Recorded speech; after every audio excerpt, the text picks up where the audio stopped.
Hello and welcome to our special session on architecture and mathematics, how we collaborate. Before handing it over to our distinguished colleague, Dux Koschitz, to start it, I just want to say a few words about next week, about our sessions tomorrow. We have a session tomorrow on Jean Baudrillard as part of our doctoral consortium. And next week we will have a session on continuing our theme of India. Today, though, we're going to be looking at mathematics, a subject that really lies at the heart of the whole kind of history of computation, given that Alan Turing himself, the godfather of computation of AI, was himself a mathematician. It's also a particular delight to be able to welcome Dux and his team, including Terry Knight and a few other colleagues from MIT. I first met Dux a few years ago when I went to MIT, and of course, and Terry Knight herself was his supervisor for his doctoral studies. And MIT has played such a crucial role in the history of computation in architecture itself. So today, I think, is going to be a very special session. I will be coming back and joining the team for the discussions afterwards. But first of all, I'd like to hand it over to Dux to introduce the team today. Welcome, Dux. Thank you. Thank you, Neil, for giving us this opportunity, and welcome to our session. So I'll start with both of us here. So my name is Dux Koschitz. I'm at Pratt Institute. I've been here for a while. And Robert Brackett is also now a co-director of our lab, which is called the DRA. And we're both interested in sort of how to realize in material ways certain topics in geometry. I'll go down the screen as I see them. We're joined by Erik Demaine, who's a professor at CSAIL at MIT. So that's the Computer Science and Artificial Intelligence Lab. We are also joined by Terry Knight. She's a professor in the Design and Computation Group at MIT within the Architecture School. We have Clara Mundilova. I don't know if it is fair to say previous mathematician, now computer scientist and mathematician. Was a doctoral student at the TU in Vienna and is now at MIT, also at CSAIL. Then we have Rupert Maleczek, who is joining us from the University in Innsbruck, who also has extensive experience in fabrication, making, and trying to figure out how geometry can help us. I will just say a few words about the DRA. So I do, just want to thank our own institution. The lab has benefited greatly from support within the institution and our Dean, Harriet Harris. We're situated in the School of Architecture. We do interdisciplinary work with other departments. We have our own math and science department that we enjoy working with.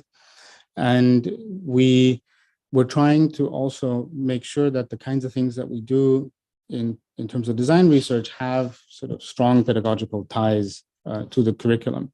And Robert is going to talk about, let's say, ways in which we try to accomplish that. So I would like to give the mic to Erik, and he can start with his presentation. All right. Yeah, so I'm Erik Demaine, and I'm an artist and a mathematician and a computer scientist. I'm just going to treat math and computer science as the same thing for this talk. And you see an example of some sculpture on the left and an example of an algorithm on the right that takes an arbitrary 3D model and converts it into a crease pattern, which you fold into an origami model. So that's sort of computational origami design. And the points I wanted to make for this discussion and what I try to do in life and in my work is to unify art and design and math and computer science and try to view them through the same lens, which is creativity. I think all of them, to be a good artist, to be a good designer, to be a good mathematician, the central thing you need is to be creative in solving your problems and making your designs.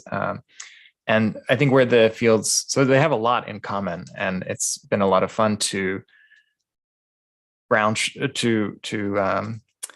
combine all of those fields to see that commonality. The difference is in the medium, of course. There's always different media for within art and design, and math I think of as its own kind of medium, which is mathematical proof, and it's very structured and constrained. But constraints are what makes art and design interesting.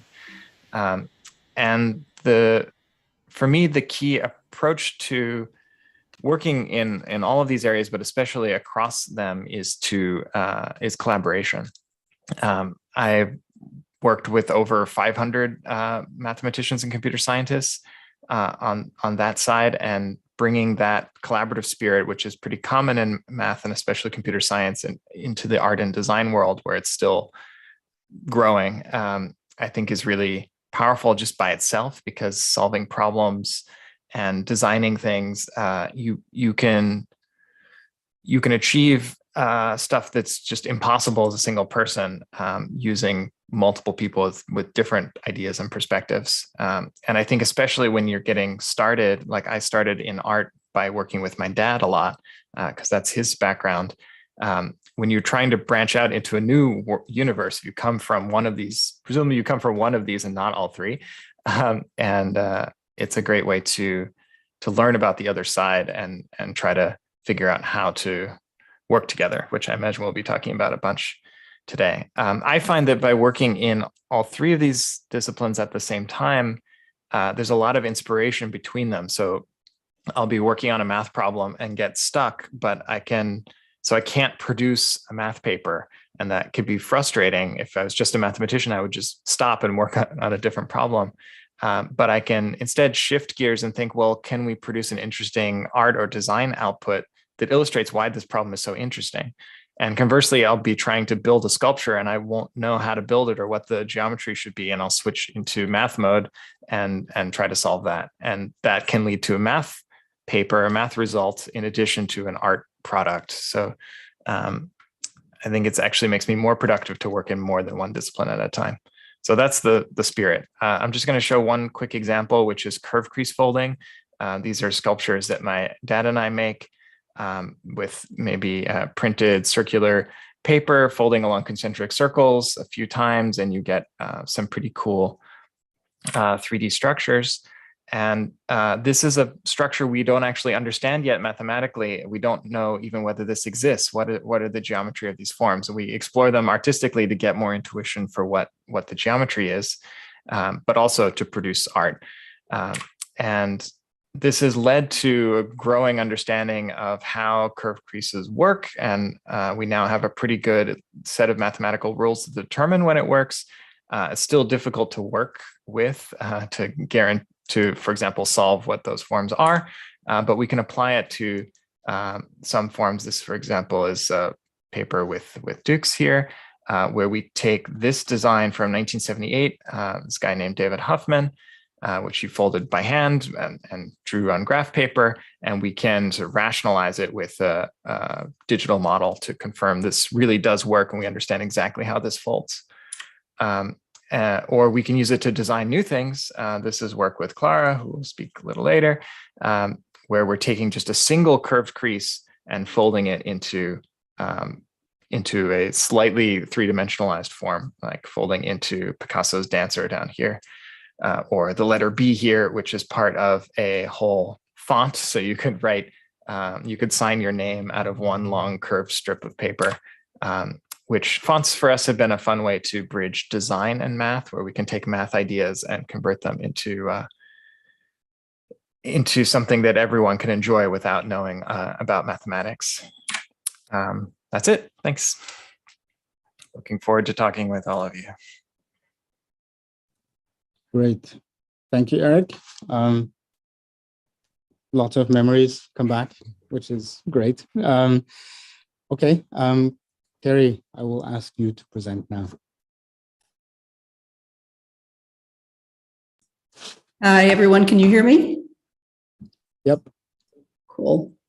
Okay, let me see if I can share my screen. No, wait a minute.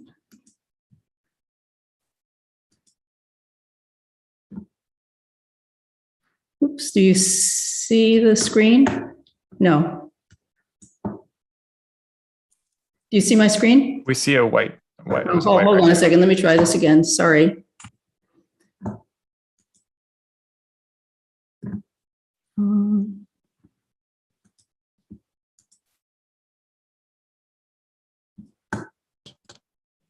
Do you see the screen now? Yeah, it's here. Yes. You got it. Okay, because it's not showing up with that green line around the screen. Okay, so thank you very much, Dukes, for inviting me here today.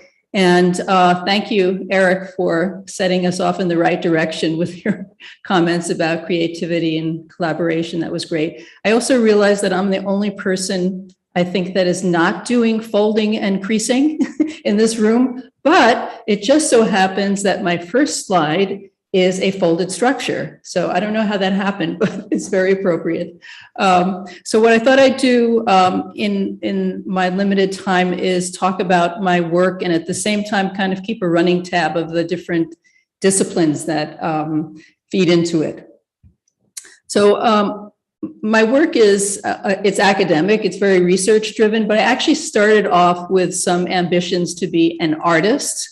That did not last very long. I started my academic career doing an undergraduate degree in the fine arts. But while doing that degree, I was introduced to computation. I was introduced to computers and computation, and I very quickly became fascinated with that. And I kind of dropped my ambitions to be a fine artist.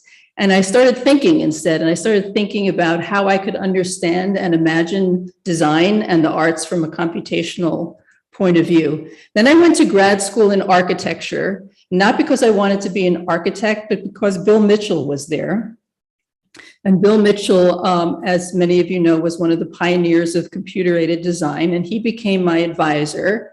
And in my very first semester there, he introduced me to a new, at the time, computational theory of design called a shape grammar.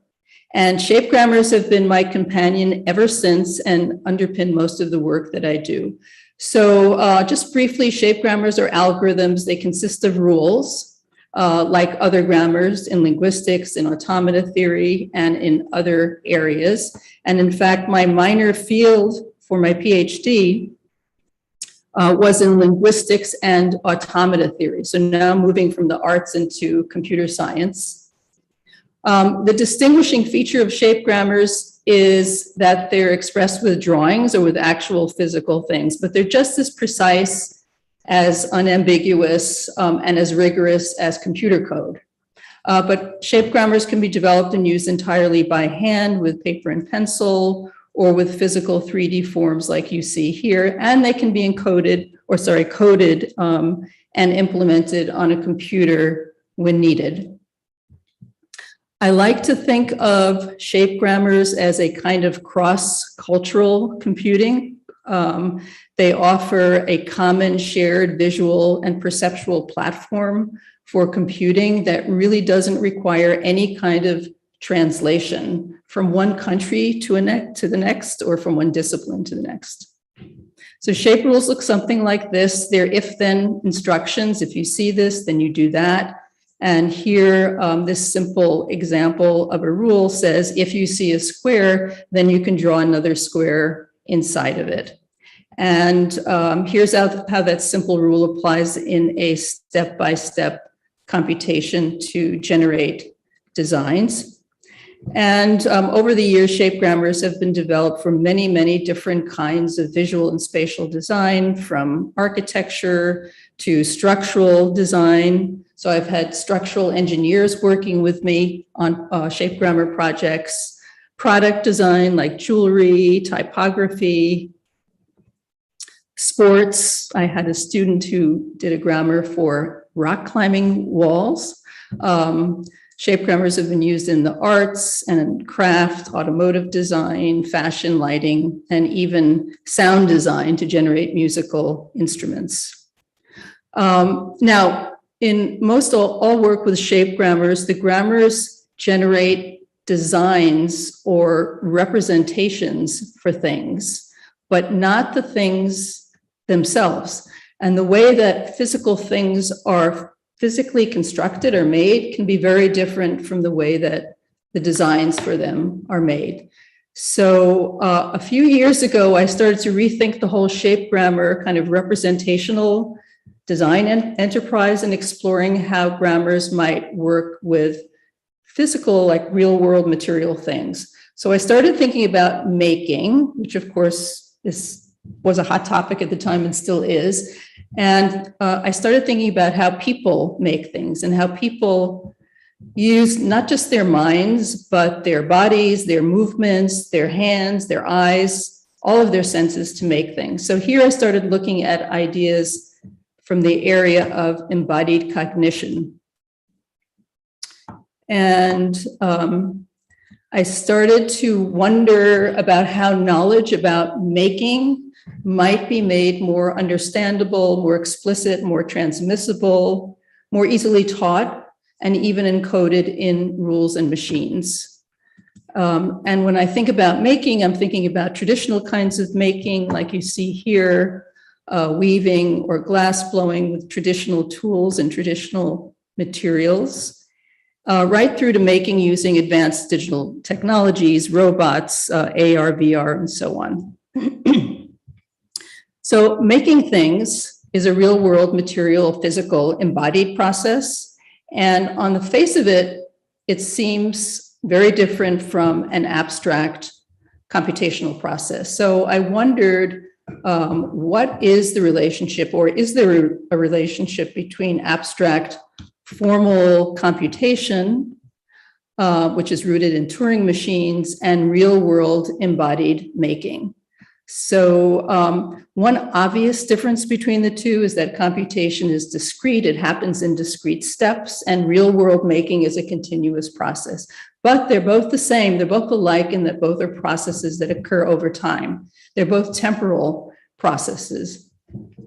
So then I started to wonder, is it possible, does it even make sense to understand a continuous temporal process like making computationally or discretely, and with grammars in particular?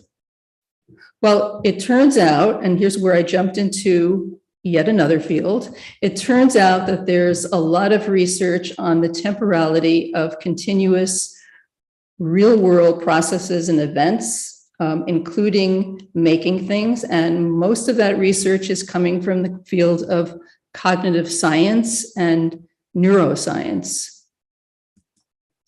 And a key idea here is that in order to understand and make sense of the continuous kind of multi-sensory stream of actions and information in the world, including making things, what we do is cognitively and perceptually and automatically segment or chop up that continuous flow of actions into discrete and meaningful temporal parts. And here's where computation comes back into the picture. So this notion is central to a lot of work in computer science and AI in building computational models or robots for recognizing human actions and generating human-like actions.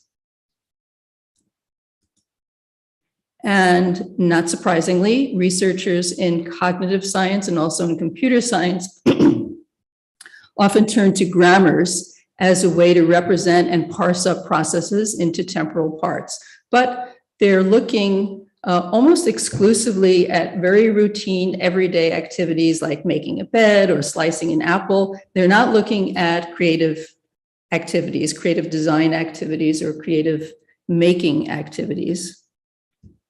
So to explore this idea further in making, I adapted the concept of shape grammars to a more general kind of grammar called a making grammar. And in a making grammar, rules simply extend seeing to all of the senses and doing to any type of physical action, including folding and creasing. And they explicitly encode sensory, or they aim to encode sensory interactions as well as physical interactions.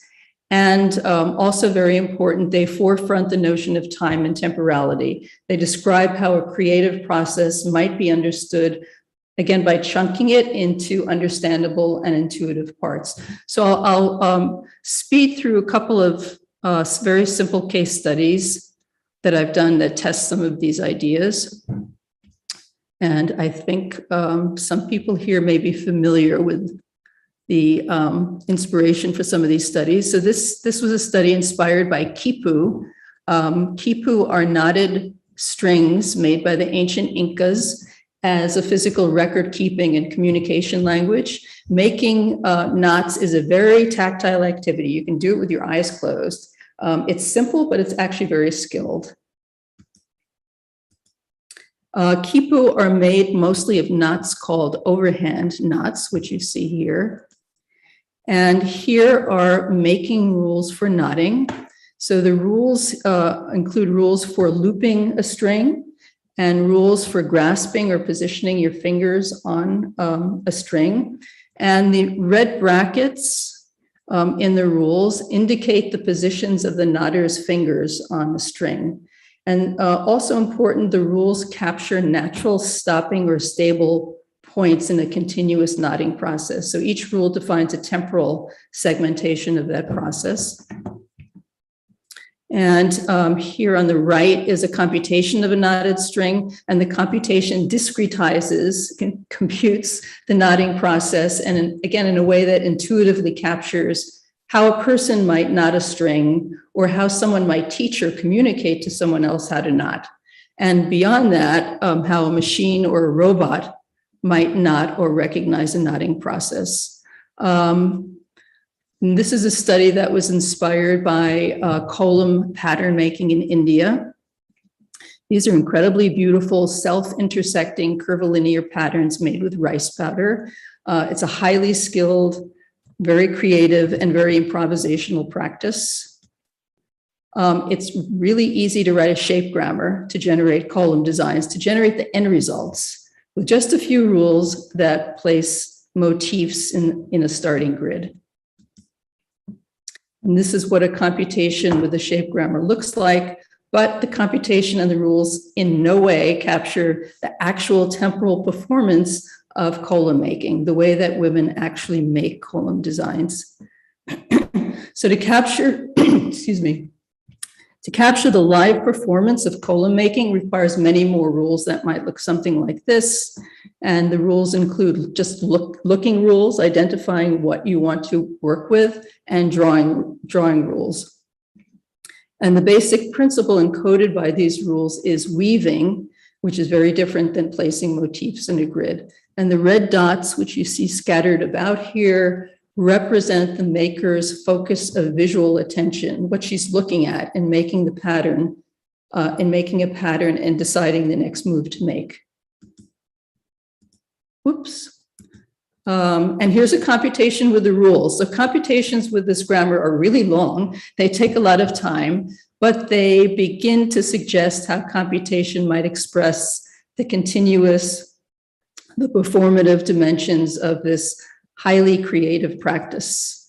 And last, a current project where I'm looking at the paintings of Fritz Glarner. So I'm returning to my fine arts roots here.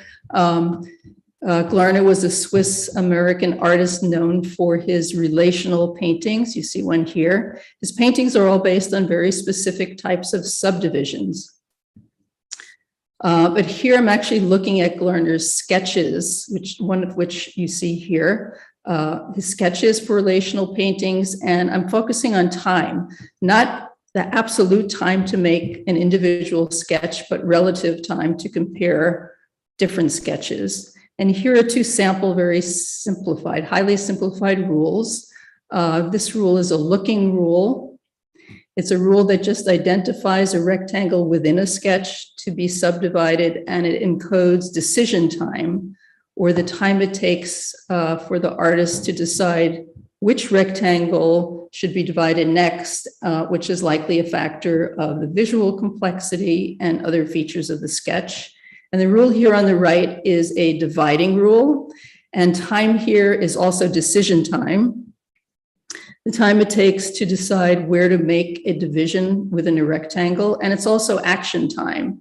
the time it takes to make the dividing mark. So this is a really speculative project based on a really simplified version of what Glarner may have actually done. And we don't know what he actually did because he's no longer alive.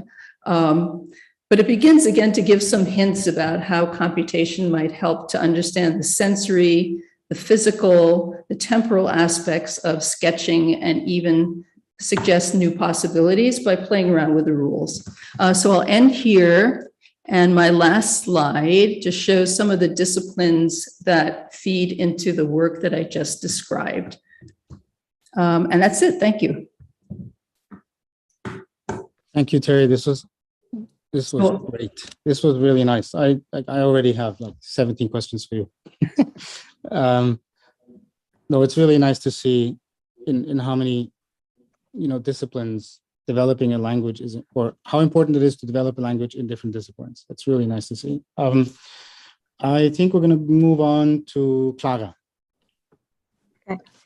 Can you hear me? Yeah. Can you see my screen? Cool. Yep. So hi, I'm Clara. Thank you very much for the invitation. Today I would like to talk about Lotus, a curved folding design tool for Grasshopper, and the history how we got there. And so this is a collaboration with Erik, Demaine, Ricardo Foschi, Robbie Kraft, Rupert, Maleczek, and Tomohiro Tashi, coming from disciplines like computer science, architecture, structural engineering. Yeah. Okay, so before I start, I would like to review a couple of a little bit of terminology for curved creases. So we're working with developable surfaces that are surfaces that can be obtained by bending a planar sheet without stretching or tearing. And due to their aesthetics and ease in fabrication, they have various applications in fields such as architecture and design. Developable surfaces have many interesting geometric properties. So in particular, they consist of a family of lines, the so-called rule lines. And a surface is developable if the tangent planes along an entire rule lines are the same. And developable surfaces have also vanishing Gaussian curvature. And this results in the restriction that there's only like 3 basic types of developable surfaces. That is cylinders, where all the rule lines are parallel, cones, where all the rule lines converge in a single point, the apex of the cone, and tangent developables, where the rule lines are tangent to a space curve.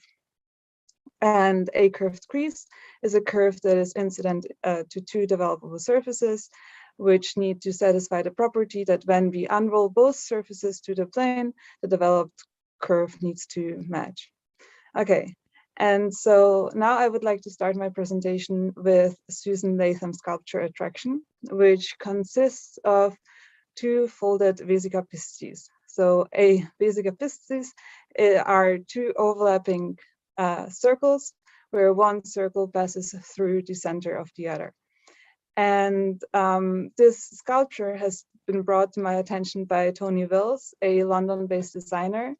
And then together we investigated what happens. We investigated the geometry of this folded vesica piscis. So where these 2 overlapping discs are folded along the inner circle segments such that the outer circle segments can be glued together, inspired by Susan Latham's art.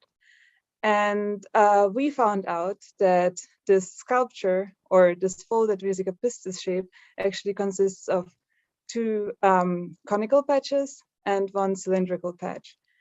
And the reconstruction works as follows. So we start with 1/2 of the shape with a planar cone. We now bend this cone by elevating its apex away from like the base plane while keeping its boundary planar. And then in the next step, we fold this 3D cone into a cylinder where the cylinder rule lengths are perpendicular to the base plane, so that we in the final step can reflect this shape onto the other side and obtain the closed shape. And so these operations used for the reconstruction and parametrization of this Vesica piscis led us to more research. So we were able to generalize these operations. So like firstly, so we can bend a developable surface by keeping the rule lines the same in the development, and by guiding this deformation by keeping one of its curved boundaries in the base plane. So this would be like, since this looks a little bit like sliding, we are calling it this like sliding developables. And then secondly, like folding. And here we investigated or found that a simple way how to fold a general, or how to construct the crease between a general surface, developable surface, and a cylinder or a cone is given by the 3D ruling direction or cone apex respectively. And these observations were used in a couple of other projects. So with this method, I was able to design and compute the crease patterns for rounded spherical polyhedra. Here you can see the 5 platonic solids. Or together with Rupert, Maleczek, and Tomohiro Tashi, we made a project where we turned polyhedral surfaces into rounded counterparts. So here we're replacing every edge of the rounded polyhedron with a smooth right circular cone that is then folded, and every vertex with cones, such that the cones and the cylinders are joined with a curved crease. And we made a plugin for that turns like a given polyhedral surface into such a curved rounded shape. And then finally, I would like to spend the last few minutes on Lotus. So this is then our new implementation of these two operations as a plugin for Grasshopper and Rhino. And so Lotus components require cylinders, cones, and developable surface patches of degree 1 by n as input.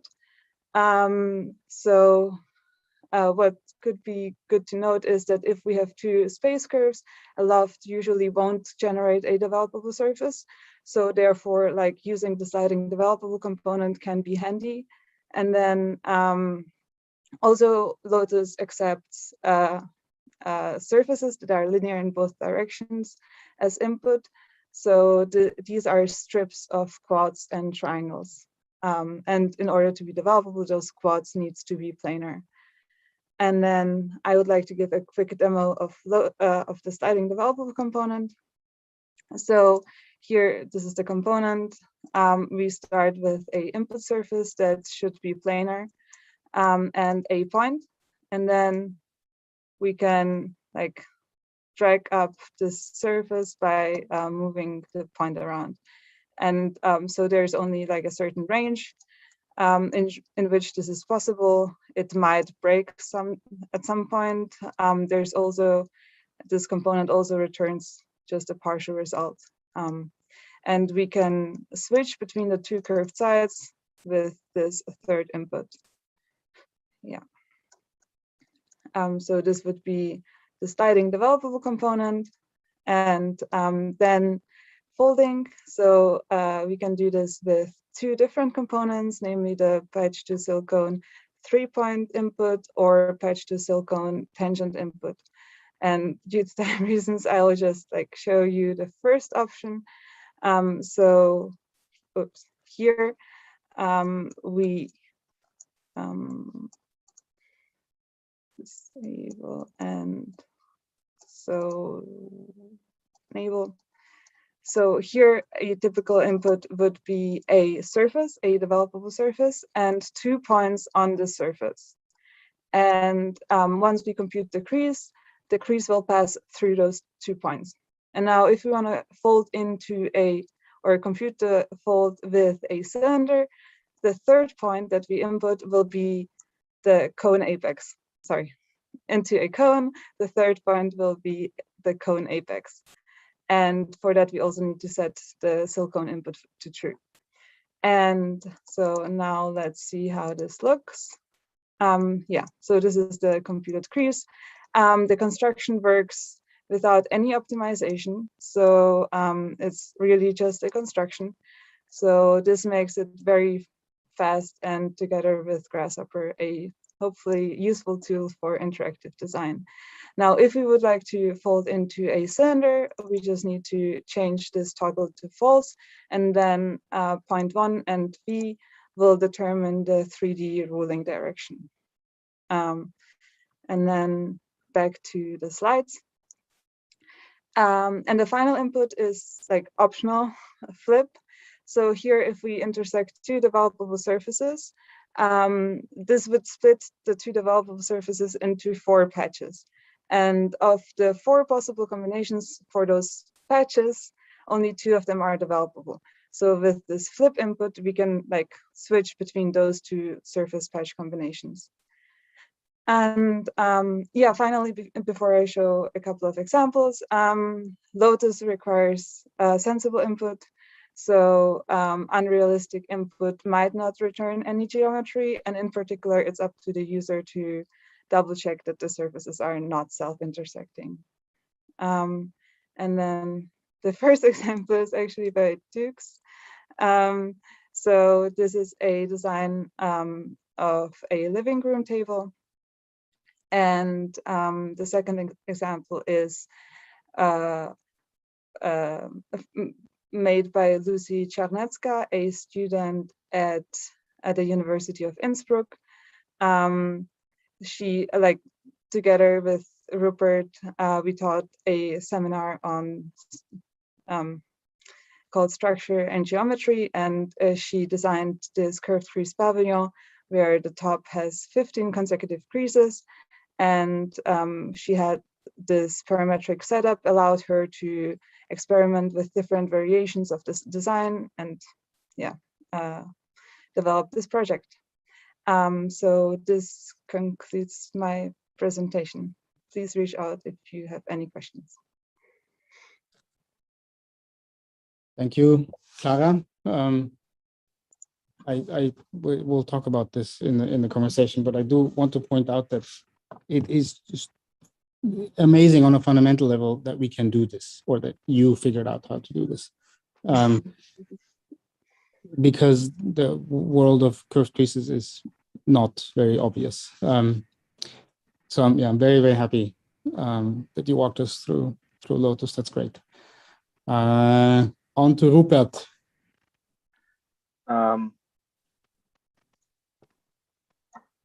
There you go. Can you see my screen? Yep. Okay. Yeah, I'm Rupert Maleczek. I'm coming from the University of Innsbruck. I work on the Institute for Structure and Design.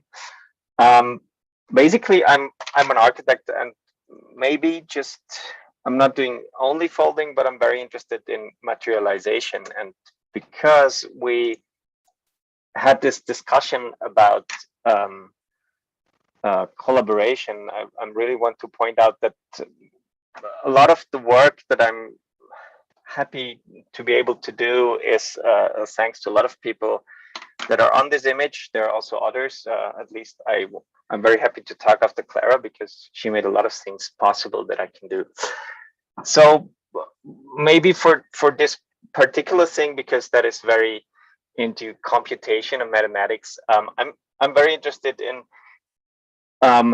this fabrication method of folding. I'm always very inspired if especially origami artists, they come with this flat sheet of paper, and then within minutes or hours they have wonderful artwork. So as an architect, I'm not as good as this, but I'm trying to learn about the principle. And I guess what is very important is that I really like this idea on you bring something in a flat state and you unfold it to, for example, a tower. This is a tower made of cardboard. That is the building up process. So that was quite easy. Or you can go in this materialization, you change it to wood, or maybe parts of it to cork. So all these were fabricated somewhere and then just assembled on site, not yet folded. But of course, I really like that this folding process or this materialization process is something that teaches a lot about complex processes. And so these are examples in paper, but I have to say I'm always interested in what kind of spatial appearance or performance you can generate with these things. Or this one is not folded, it's only bent. We did the tower together with first-year students just from a total digital approach, and then could fabricate it flat, bring it on site, or we can do it in felt. And then you think of maybe that's something that should be on construction sites. So we tried out a few years ago this false ceiling or hanging ceiling, and it's made out of these conical elements. And the interesting part is this one, that we just had a company that brought them flat on site, and then they had this plan. Of course, you all know the Voronoi diagram, and then they just folded it in place and could put it up there. And with the same company now, we're trying to build folded facade panels, but the pandemic made problems with the metal fabrication or the price, so it was not built yet. It's in progress, so I cannot show images of the final thing. But what I like is that you really can see that it's something that is very easy to manufacture when you do it the right way, and you just can try to generate these things on site. So if, of course, you can think these things bigger. So if you work with CLT, then it's not really folding, it becomes a different process. So you just have these panels that you put up, or when you have smaller elements in plywood, then you can really fold them and assemble them together. At least then you see what is happening is that within this materialization process, there's really different forces on the go than within pure paper. So during the last 2 years, we had a research project on curved folding in relation to wood. That were our thinking. But then what we really learned, or what is really something that I think is very interesting and important, is how can architects or designers find an easy way to do a simple design and then be able to fabricate it. So Gabriel Stern did a lot of his research on that his master thesis, just some folded elements. But of course, thanks to timber fabrication or modern timber fabrication that is very popular in Austria, we could really build these things and try to go to a different way to assemble these wooden plates. And of course, if you think of you can do just one single panel, maybe you can entire building parts. So that is one part that we had there. And then we were lucky to develop a bridge that you just could simply fold up and bring on site flat packed and just do this. So I think it's very easy to make these things in paper, and then it becomes a bit more complex to make them in wood. And so part of this research is, as Clara has shown, shared research, or I'm not sure how big my contribution there is, but to investigate on how this paper model, how you can fabricate that digitally or work it out in a digital way. So of course, Clara's insights and Tomohiro's insights helped a lot for these things. Clara was already showing the edge rounding thing, but still one question is always, how can you use these things for spatial generations or for architecture? So these are just small things I wanted to share. I'm quite interesting how the discussion will go. So I stop here. Thank you very much. If you have questions, please do not hesitate. Thank you. Thank you, Rupert. I always love your humbleness when you're saying that things get a little bit more complicated when you make them in wood, because scaling is an art of its own, I think. And it's really nice to see a compilation of the work and what the aspirations are. We are going to move to Robert. Thank you. Nice to be here. I think I'm very much on the other side of this in my background, coming quite a bit from, let's get this to advance. Working as a fabricator a long time, being trained in architecture and working as a designer across many disciplines and fields. And the focus kind of here comes to some pedagogical interests around compressing the space between the very abstract digital world and the very messy, complicated material world in work. And so one interface for that we found over the last couple of years working with students and doing some fellowship work on now are ruled surfaces, because they have some properties that kind of cross a lot of boundaries that are interesting, especially for younger students or introducing new students to principles of math, computation, as well as just making physical things. And so it is that collapsing of the space that I'm interested in. One of the things I do at Pratt is coordinate and teach our first year representation sequence, which still heavily focuses on some fundamentals of descriptive geometry, partly because as Terry was talking about, this embodied experience of learning how to control something, in this case, points in space, quite literally virtually folding them out on a piece of paper that stays very flat to be able to create complex three-dimensional or just descriptive compositions. That is important for those students to learn that way of thinking about geometry before they jump into the computer and it does all the management, does some of the management for them.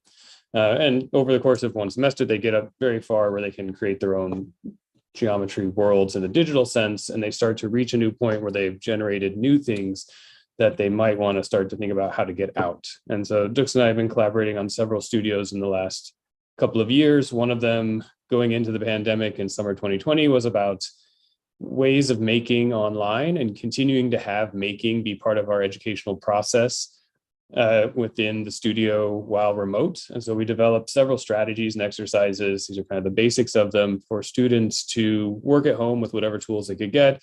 And so doing things like folding, taking solids and contouring them out of simple paper cutters or 3D printers, forming surfaces. One student made their own vacuum former at home out of a toaster oven and the family's vacuum.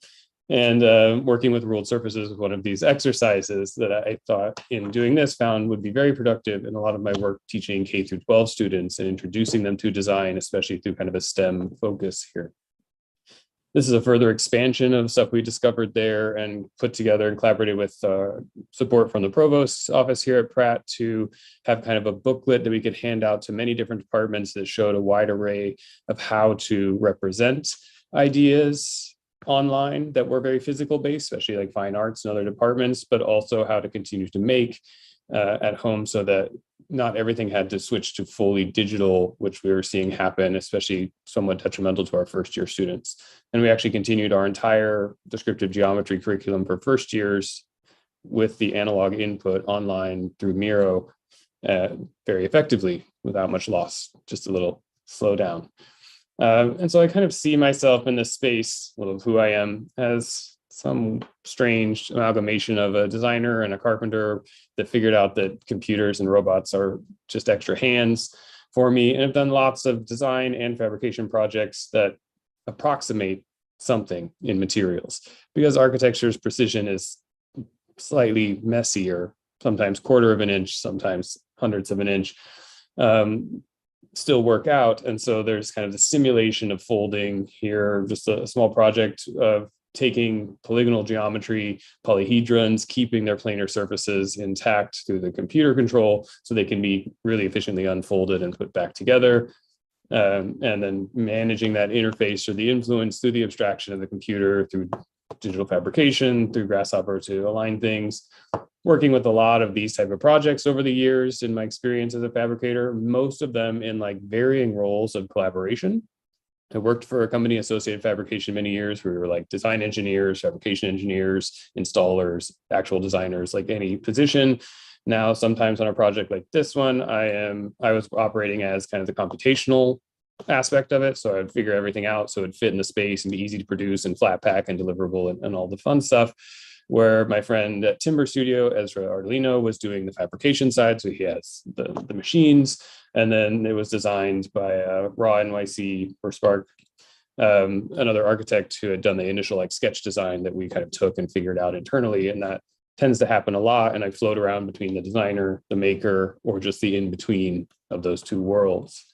Again, producing with some cobbled together code, enough approximation that it gets out of the computer and goes together, and you can't tell that it was not exactly perfect, which I always find is a little space to bake into projects. When I worked at Associated Fabrication, we really got into thermoforming with Corian, like very early on, as Corian had developed the material to be able to do this. And we kind of collaborated on several early trade booths and then several projects where it was a way for designers who came to us to have something, say, designed in meshes or sub-Ds, and we could take it and break it down into semi-repeatable enough pieces or molds that we could then generate these curved surfaces and assemble it for whatever was a reasonable budget for a project. One of the big ones that we learned a lot on were these bus shelters for the Winter Olympics in Whistler, British Columbia, where we worked with the designers, Pedestrian Studio, to find a balance between how much curvature you can deal with and when is it developable, when is it planar, and when do we stretch it just a little bit because we know the material can take it on, to again force an approximation between what we can model in the computer and what will come out on the machine, and then how much we can really stretch that material quite literally.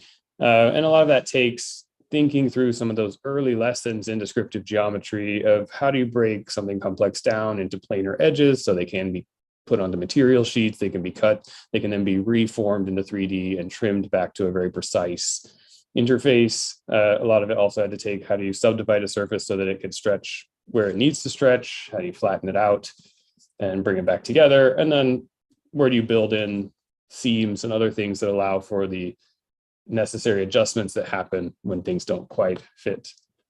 Other things we work on in my practice, which is miscellaneous projects with my partner, Laura Combs, also deal with a lot of additive manufacturing at smaller scales. And so we're just interested in geometry and finding these collaborative interfaces here, working with a ceramicist to 3D print forms from the computer, get feedback on those, do prototypes, and find out how we can control the thickness of things so you don't see the thickness of things necessary to make complex surfaces not go crazy in ceramics.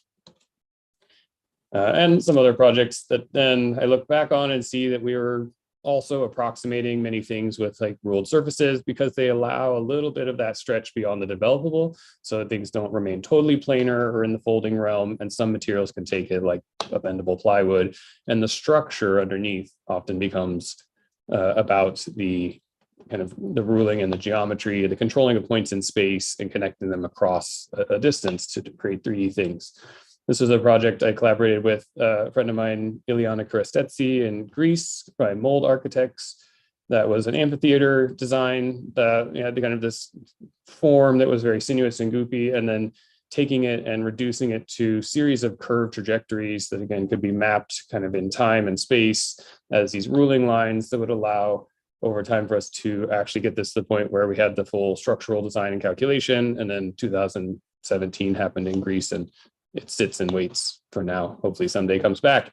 But like because of the abstraction to something that can be linear, but also surface, it made it easier for us to interface with the engineers on the project and me to be kind of on a technical lead to make sure things could be buildable at the various scales within the project. So that's a bit of what I do and why I'm interested in what we've been discovering with these students, and where I saw some value here in the ruled surfaces being a very nice and fluid interface, especially younger students, to work with, to visualize a pretty wide array of design outputs, even if they don't always look like they fit within the kind of loft category of the ruled surface, and have their own kind of voice and expression, but pick it up very quickly in both an analog and a digital means, and always be able to work back and forth between the two at several scales. So these are some things from our advanced design studio students doing like a 2-week sprint exercise and the kind of variety of results that start to come out of it. and the ways of controlling it. Things I've started to identify in there that we're bringing down to the K through 12 level and other studios is the nice flexible constraints that they offer. The lofting is a very easy interface for them to learn. You're really controlling the curves on two sides. And they're slightly beyond developable, but could also include the developable surfaces or the primitives of cones and cylinders and the like. They work by understanding subdivision logic, breaking down curves into its points and having parity between those, which means it can be easily programmed in something like Grasshopper, even for a beginning student to pick up very fast. And then they also have very strong tectonic consequences because they can work in multiple materials at multiple scales, both in the fabrication techniques as well as the visual outcome, and learning things about fixturing and jigging being very important for students in architecture to kind of understand how things get made bigger. And these are just some examples from students who worked through this process to develop a full design proposal, early studies, very formal, beginning to understand the constraints of the object and how it might fit into a design at different scales, and then testing it out with the different material modalities. Where does it remain planar? Where does it have to transform into something a little bit looser, like the linear ruling elements as sticks? And finding that as a design feature that you can trust to work to operate in both the virtual world and say Rhino as their tool, or also come out as a physical model, like very directly, so they can have a feedback mechanism as a pedagogical tool for them to really understand what it means to scale something up and down as they're building. And so this was their virtual platform, this being all online, but they made very large prototype models at home on their desk to verify that their systems work out here. And this also started to become a platform for a bit of design research where students could really develop their own trajectory of what they were interested in that translation and what kind of formal consequences it had. We had one student here, Noah, who was really interested in going just beyond what the ruled surfaces would allow, because he was very into kind of forming and thermoforming or vacuum forming pieces, and so would push them just up to the edge where then you would have to integrate a new material process. And finding that hybrid, I think, is where the research becomes really interesting for me from a material side, that no one way will solve all the things we have to deal with in architecture, because it's always a multi-material, multi-system kind of situation. And so when one system can lead up to where another makes a good interface, and trying to solve that through design and through research of how those materials come together is where I enjoy stuff. And you can kind of find, the beginnings of a speculation.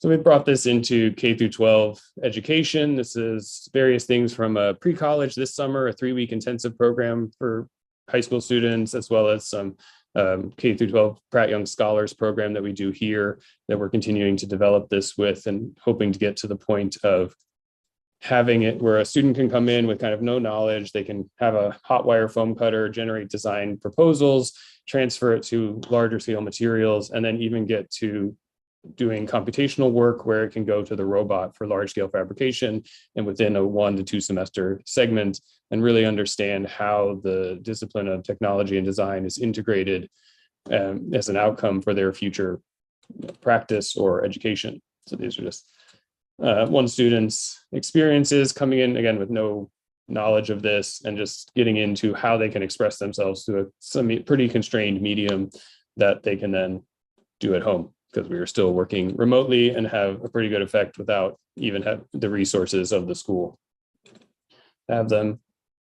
And you can see that it allows them a platform to learn the rigors of design study as well as a fabrication study, and reach a scale of kind of architectural speculation fairly quickly and lead out to something they might study in the future. Thank you. Great. Thank you, Robert. I'll try to follow up with something interesting. Not sure if I'll manage. Yeah, thank you. Okay, so I thought that for today, I should sort of show, let's say, a range of projects, and then maybe try to categorize, what is motivating, or where lines become blurry between disciplines. And so I really liked Terry's example of knots, for example, because when we're trying to understand the complexity of something, it really sometimes helps to sort of reduce dimensions or try to make the problem as simple as possible and then see what it is that we can do with it.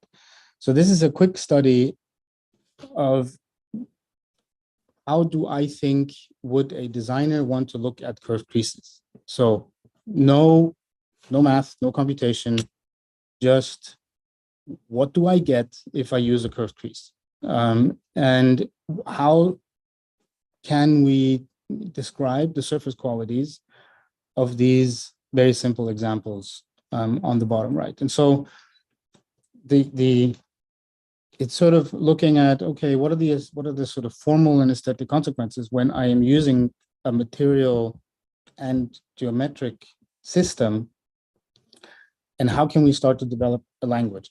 I can't claim that I have a language about this, but I do think that, let's say, trying to catalog these things or create taxonomies of these things is really useful for designers.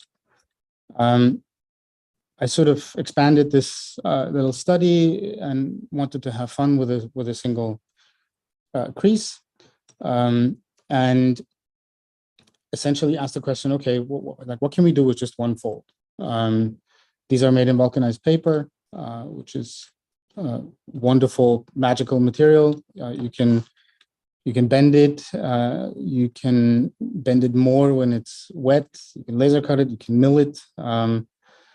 It's often just called fish paper. And so this sort of exploration was looking into what happens if we have multiple undulations within a single crease.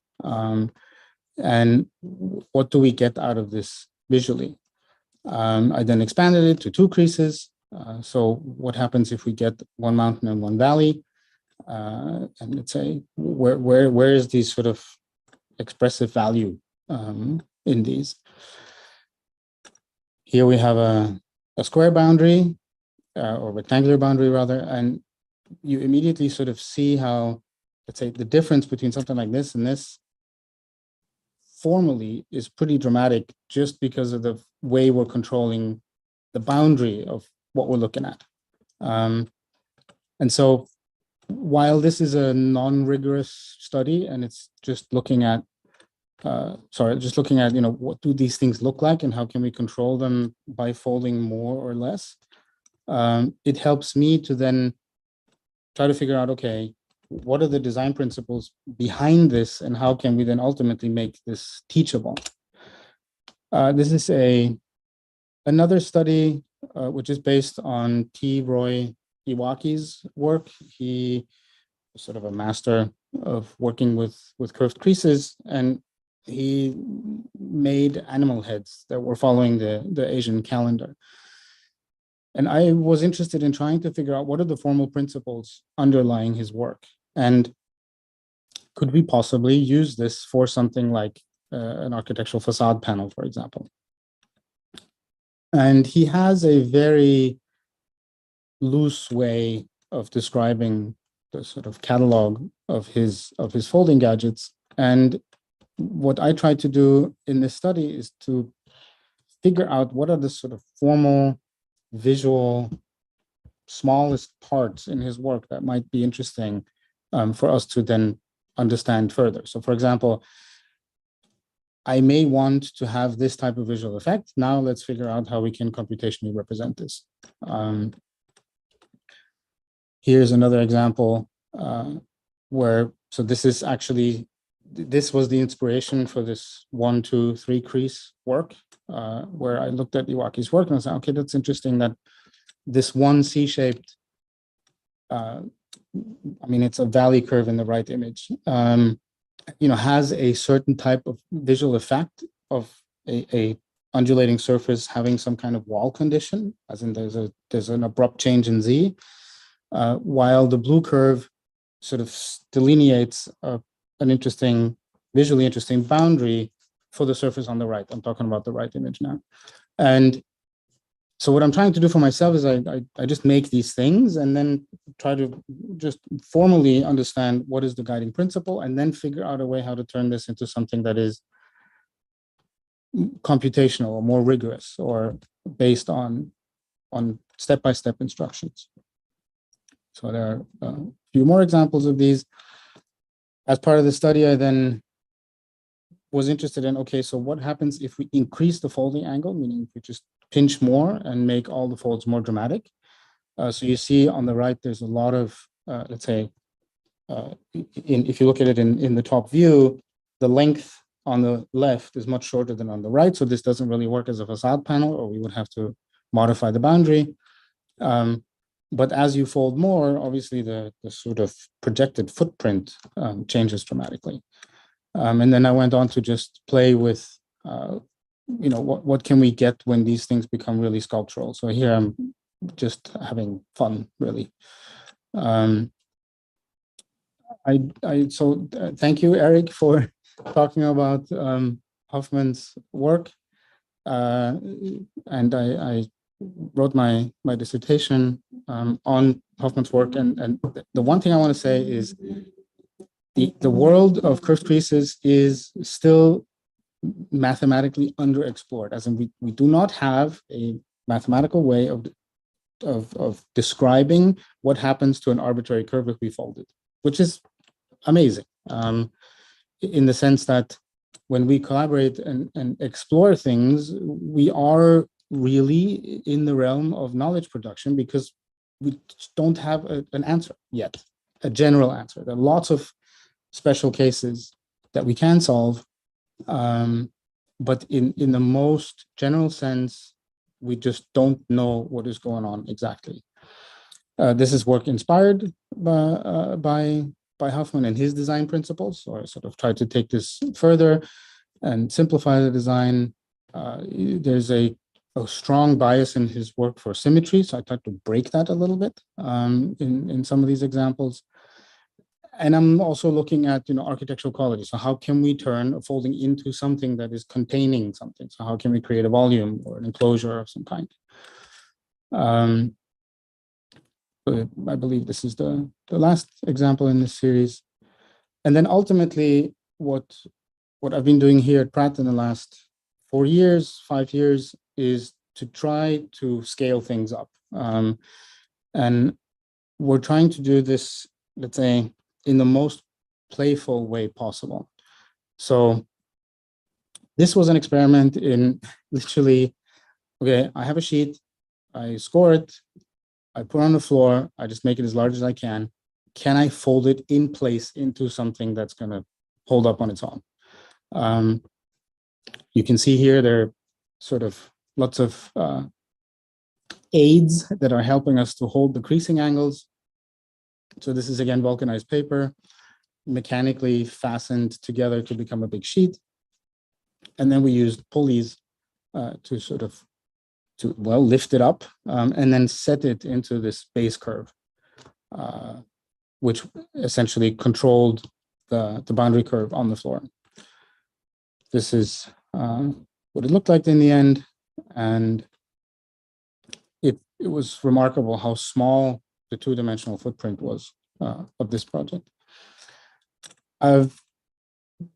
Because I've come to appreciate this material, then expanded this into looking into it more rigorously relative to compliant hinges, so meaning just folding the material and not introducing any other materials, and trying to figure out sort of what are the mechanical tectonics of sheets. So what I mean by that is, how can we create a connection? How can we lap connections? Is there a way to figure out how we can have common tangents between two surfaces? How can we do this in a mechanical way so we don't have to rely on glues that have to set on site? Because it doesn't happen very often that, let's say, the notion of gluing is useful on site in architecture. Or let me put it this way, it's just more complicated. A welded seam on site is much harder to accomplish than a bolted connection in steel, for example. So that's what I mean in terms of the scalar ambition. This is a stool made of 3 parts. And for example, just a question of how three creases can converge together. So we have a degree 4 vertex here, where one crease then turns into three. How do we solve this in terms of perforating the material to making sure that we have material bridges where we need them, so we don't lose the structural integrity? This is a more recent version where we have a double shell. So we have curved creases on the inner side, curved creases on the outer side. And the sort of rule for this project was we need access. So that's where these holes and perforations come from, in order to assemble this as a structure. But what I was interested in is how can we turn this into sub-assemblies that are manageable by two people? Can you pick up and build this? And in this case, the requirements were no pulley, no ladders, no aid. Like, this has to come together just by assembling it on the floor and then tilting it up. So we explored different types of riveting and bolting and turned this into 2 bays. We had planned to make 3, which then wasn't possible for time constraint reasons. But let's say this is how I'm trying to architecturalize these things, if you wish. This is, I believe, my last slide. What was very interesting in this project was that we used curved creases in order to create the interface that is invisible between parts. So the way, it's like a 3-dimensional lock where these parts are coming together. And that was necessary because we didn't want to use guides, jigs on site. Like, we wanted this to sort of fit into each other just in the right way. And we obviously had to negotiate tolerances. So rivets turn into bolts, bolts turn into larger bolts, holes turn into long holes, offsets become an issue. And so that's also why I was saying that it is very humble of you, Rupert, to say that you are just scaling this to wood, because that's by no means an easy thing to do. So this is what I have for today. I think we can share. And if I can just sort of immediately react to your presentations, I would love to talk about how you talk to yourself when you're going from one discipline to another, and how representation is a really important factor. So if I may, Robert showed, how we're trying to make students understand what happens with projective geometry. So the 2-dimensional drawing has logics that you need to follow in order to create the image of the 3-dimensional. Terry, when you're trying to develop a language to tell us how we do time-based design, and we have to break this in, so how do we represent time? Is a fascinating question. Or Clara, in your case, so the thing that is amazing about your work is that it's a geometric construction that you're using in an algorithm, and that is, so you're really using a visually constructible mechanism to get or use that in a computational idea, which I think is just beautiful. Or Erik, let's say in your case, I don't know if you ever think about these questions, but when you're working on a proof and you're going from, let's say you start with, okay, this is, let's say it is a geometric problem, an open problem. And then how do you make a decision about, okay, I'm going to go into another, let's say, topic in mathematics in order to prove that something is possible? Like to me, it was amazing to see or follow you when you were literally crafting a proof, and that this is by no means sort of one idea, one representation, sort of a single shot deal. It's like there's lots of different things coming together. And maybe representation in math is super obvious to you, but I think, for our audience and certainly for architects, all of this stuff is really not obvious at all. So when you're, I don't know, could you maybe sort of walk us through a visual example of how you deal with these languages when you are working yourself? I can certainly show some examples, but I think there's no like general answer that we know what representation to use all the time. That's, I think, a big challenge on the mathematical side is even formulating the right problem. Like mathematics has a very precise language for even defining what problem you're interested in solving, and getting that to match what you actually care about is not easy. But let's see, I have here a visual example of a proof which you wanted me to show. This is just a proof I was talking about earlier this week about rotating hexagons. These are like little robots that can reconfigure from one shape to another. I like this proof in particular because it's so visual. But that was just sort of a side effect of what we needed to do. We needed to build a particular little construction that had certain properties. And then we basically doodled a lot and drew lots of pictures like this to get exactly the reconfigurations of these little folding hexagons to do what we wanted. But yeah, I mean, I think in general, we just take whatever we can get. I think over the years, I've accumulated different little pieces of knowledge of different branches of mathematics that might be helpful. But I don't, and so within those, I might recognize, oh, this is a place where I should be using this particular algorithmic tool or differential geometry or something. And therefore I should go talk to so-and-so who's really good at that. And then other times I don't know the relevant branch of mathematics and I have to wait to find the right collaborator to learn it from. That's sort of been the approach. If that helps. I mean, yes, absolutely. I mean, just in terms of like going, it's interesting that you call it branches in math. But let's say your ability to just go back and forth between branches means that you are fluid in all its representations. And sometimes it's, I guess, or the not necessarily all of them.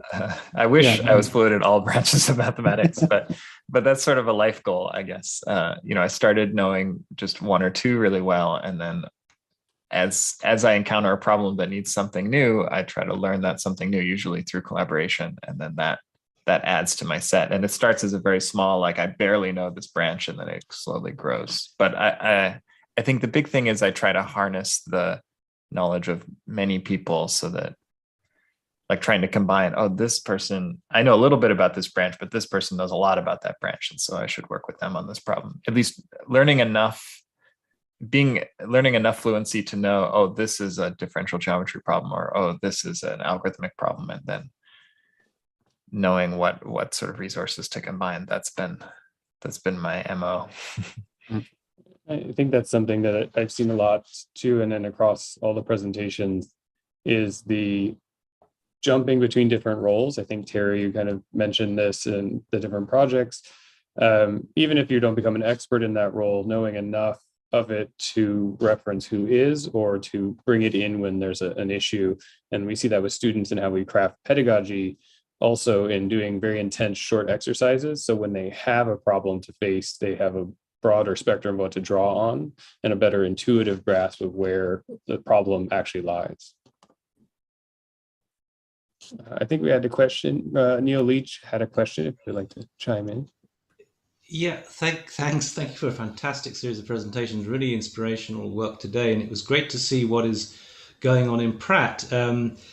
I mean, a school that I know quite well through Manuel de Landa and Sanford Quinto, who are kind of interestingly not architects. And I guess this is the question that I wanted to raise. I mean, we had a discussion online, Dux, about what we could call this session, and I thought the idea of folding itself was interesting conceptually, because in Deleuze's thinking, it's about folding one way of thinking into another. And I think what we saw today was really folding of different sort of disciplines. And I was struck by the way that everyone described themselves.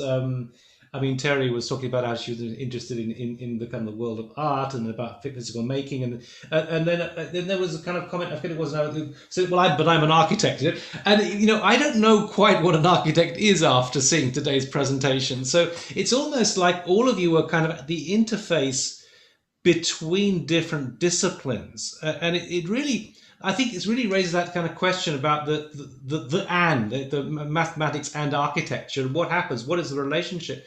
Because it's quite difficult to actually pin down how you would describe your practice. Maybe I could just float that idea.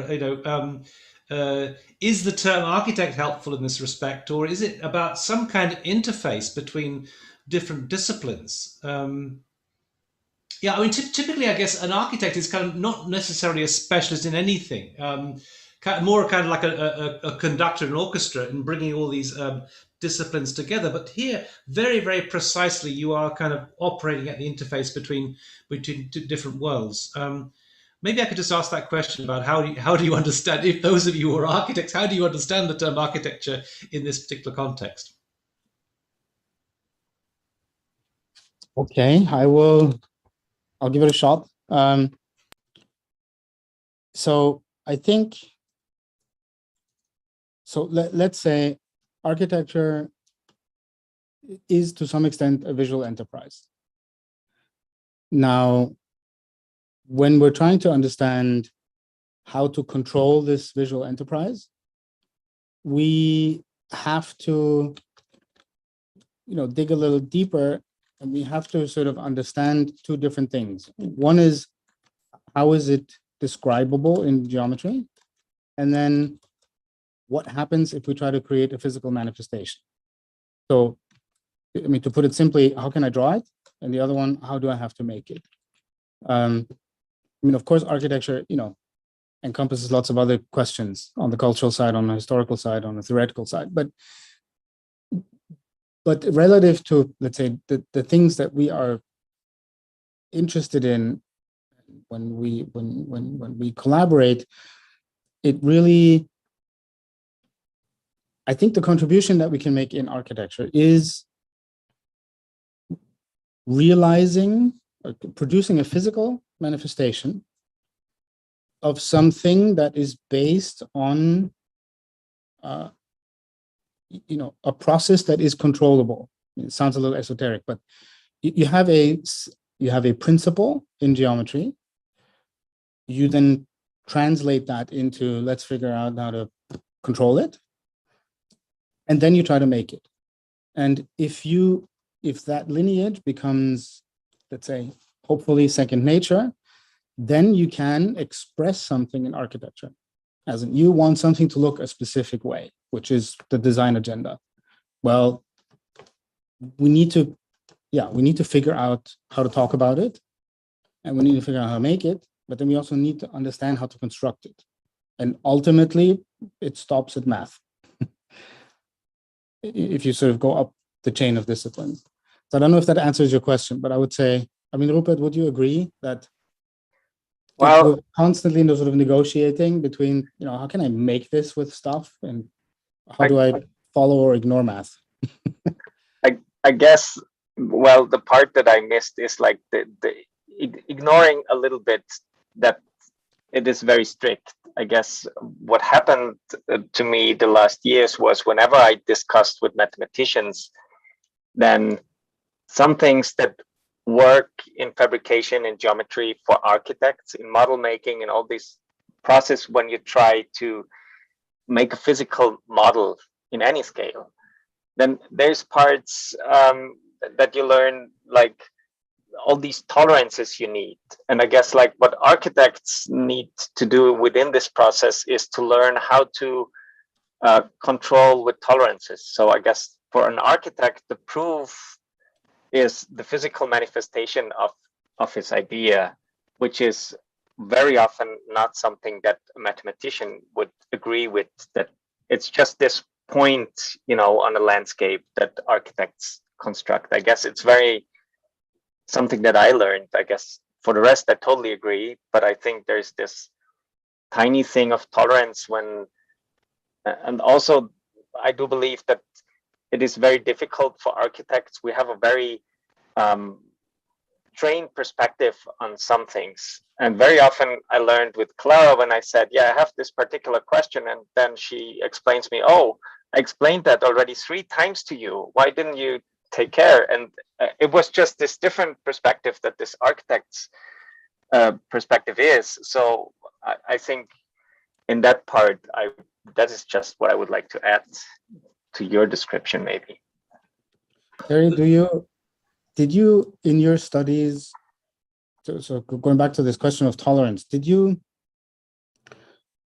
or let's say, is this a consideration? Like, how do you describe, oh, I'm trying to make a knot, but the rope is too thick, and or it's not flexible enough? Or does this, let's say, in your study, have to end at, okay, the rope has to be the right diameter and has to be flexible, and you have to make the knot, otherwise we can't develop a language? As in, what is the sort of material or tolerance pushback that people talk about when you work with them? Or is that, yeah, or is that a trivial consideration?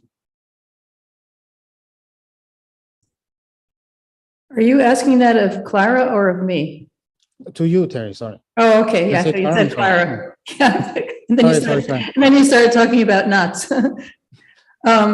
Yeah, so I'm listening to this really interesting discussion with many overlapping questions and issues. The issue of representation, which you brought up, Dukes, which is a really difficult one and one that I'm grappling with. But then we moved on to an equally interesting issue with Rupert and the notion of tolerances, which is about doing things in the wild, in the real world, versus doing something in the lab.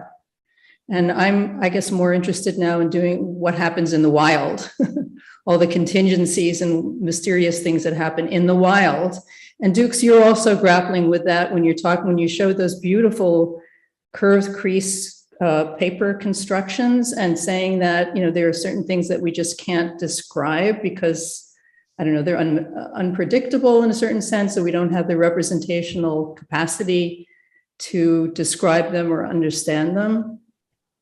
And capturing, I'm fascinated by capturing those aspects of designing and making. I don't know if it's possible, but I think we can do a lot more. And I think we ignore those wonderful things that happen in the wild that we have to deal with. That, you know, people in construction, when they're making a house, they get documents, construction documents to do something, and they're dealing with the land. They're dealing with the, you know, the environment, they're dealing with the wind, they're dealing with all kinds of things that architects don't, you know, even have to think about when they're designing.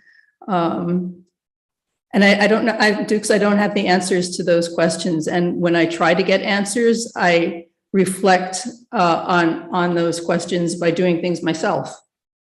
I mean, you know, just knotting, making a knot, you know, which we all know how to do. I did that over and over and over and over and over again. And the more I did it, the more I realized how complicated it is to just make a knot, you know, and understand how people are capable of doing this wonderful thing, like making a knot, you know, let alone making those curved pieces of paper that you make. So I use computation as a way of thinking about that. Right? That's my language. But in order to use that language, we also have to think about how we might change computation itself or the mathematics behind computation. So going back to shape grammars, you know, shape grammars are based on formal grammars in linguistics and in logic originally. But George Steiny and Jim Gips, who invented shape grammars, had to reinvent the mathematics behind grammars so that grammars could be used to represent shapes, 2D things and also 3D things in the world. So there were huge changes made in the representational apparatus behind grammars in order to work with shapes. So those are the things that we have to think about, you know, how do you represent these new and wonderful things that designers do? What kind of language do we use? And we can't just fall back on not standard mathematics. I'm not a mathematician, so I know that doesn't make sense. But reinventing mathematical languages and adapting those to do the things that we do in designing and making things is difficult. I'm on the editorial board of a journal called the Journal of Mathematics and Art and the Arts, which attempts to bring together these two fields.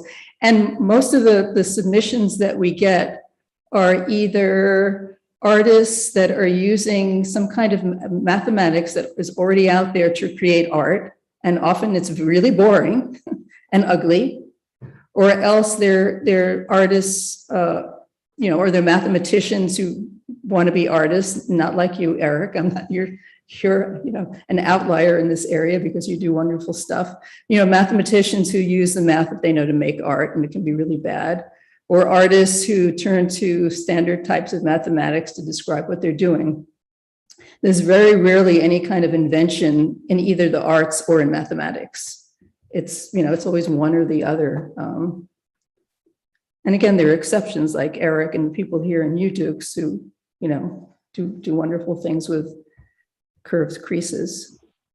So I don't know if that answers your question or just raises even more, but I think the representational issue and how to represent things in the wild. I think that the issue of representation and tolerance, even in drawing, whatever the thickness of your pen or pencil is tolerance it makes a difference. That could be wildly off. Yep. But when I'm watching, say, for instance, Clara, the Rhino representation of the curved crease development and all the other stuff, I'm in my mind, I'm like, okay, how many points do I have to make that curve into to like think about where the resolution is that can approximate close enough to the representation of the thing we're trying to make there in the computer. And I'm wondering if you could speak a little to defining that domain of resolution that allows for the computation to take place in an interactive environment for designers. Yeah, thank you. So like this construction process would work like purely constructively. Unfortunately, Rhino doesn't handle like algebraic mathematics. So there is already some sampling going on internally. So like in every component, we firstly discretize the surfaces into a strip of almost planar quads and triangles to then run like this algorithm and then do already the sampling. And like what we've seen is that like the number of samples is usually like sufficiently high to have sufficient precision for then later fabrications, and that it doesn't reduce the speed still, because everything is like still quite explicit. I saw that there was a question about the tolerances when it comes to materializing the shapes. So yeah, Lotus works like with infinitely thin, conceptually infinitely thin surfaces. And so there is this challenge of then actually materializing the forms and figuring out how to make the creases such that the material doesn't break, or such that the rulings are in a place where they're expected to be. And like, I guess Rupert has been using it way more in this regard. Yeah. So I don't know if you want to continue answering this question. I mean, it's, just the sort of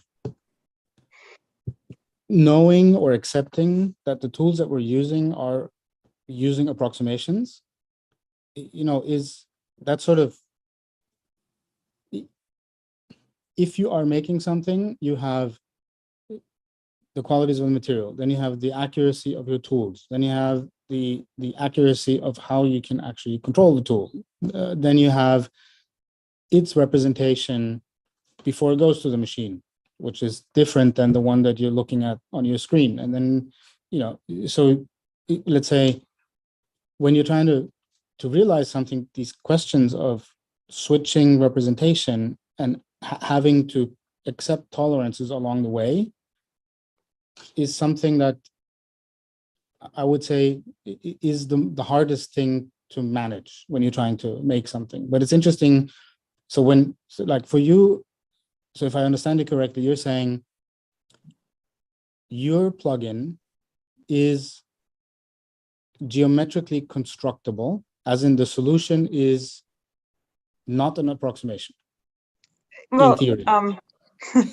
So this work started as a mathematical paper, and so if you're given an explicit parameterization of a developable surface and its development, then it's just a simple formula that you need to evaluate.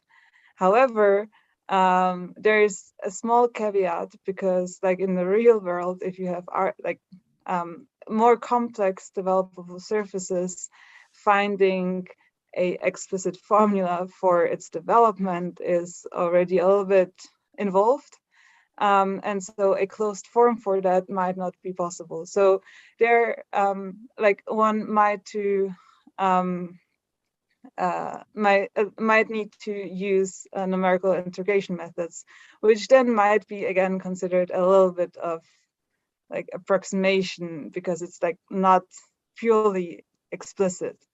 But if you would be given a developable surface, its parameterization, and its 3D counterpart such that they are isometric, then this construction of a curved crease would be explicit, and you would just be able to write it down. Yeah, which I mean, it's amazing, right? You have to negotiate sort of fuzziness. And then when you're saying you have to use the numerical method, you're sort of leaving a realm of accuracy. I don't know. Is that a fair way to describe it? Yeah, if you want to do everything, or if you want to be able to do everything, that you may need to compromise on accuracy. Yeah. Yeah, which so it's already it starts in your world already, and then trickles down to the thickness of a sheet of plywood, which doesn't like to always behave the way you want to. I have a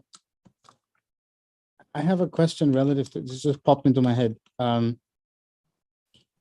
So this is a question for I think Erik, Clara, and Rupert. Do you guys know how plate folding became a thing? Because to me, plate folding was it was the first thing that I wanted to understand a little bit more about, because it takes the thickness of the material into consideration. Is this an old topic, or is this actually, let's say, a topic that evolved because we have the problem of tolerances or material thicknesses? Excuse me. I don't know how old plate folding is. Maybe I don't know exactly the term plate folding, but I feel like the study of thick origami is Yes. pretty recent, maybe in the last 10, 15 years. I there was this movement in the mechanical engineering world to combine with the origami mathematics world. I forget exactly when it started, but in particular, these American Society of Mechanical Engineer conferences started having a lot of push into the origami direction, and that led to lots of people simultaneously thinking about thick origami and how to deal with folding in a thickness context. But I guess Gregory Epps was probably leading that charge before it became popular, and then which I don't know the exact history there, but I also would have pointed to Gregory Epps maybe as, especially for curved creases, I would say, a pioneer in fabrication towards these things. I think every architect thought about this. I'm not sure if we can refer that to Bauhaus, but I think it's this question on if you have a sheet and then you bend it. I mean, there's a lot of books, I guess, in plastic fabrication. If you have that and you just bend it and you have plastic deformation, I think there's a long history in people just doing it. Maybe more the way I would do it. I would just try until I have some knowledge that is sufficient for my fabrication. So it would be probably a series of things that you, or of experiments until you are where you want to be. And I guess then the mathematics is probably starting with Gregory. Also, I guess Tomohiro very quickly jumped on this train. I'm not sure if I have this insight on when it exactly started. I would say it's an old thing, or it's an old idea of having a thick sheet that you somehow can form.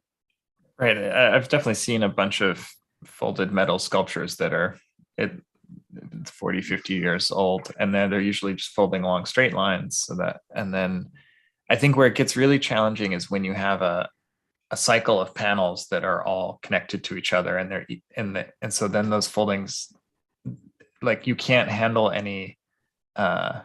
You need to compensate for the approximation you get from folding thick material, because the different folds have to relate to each other.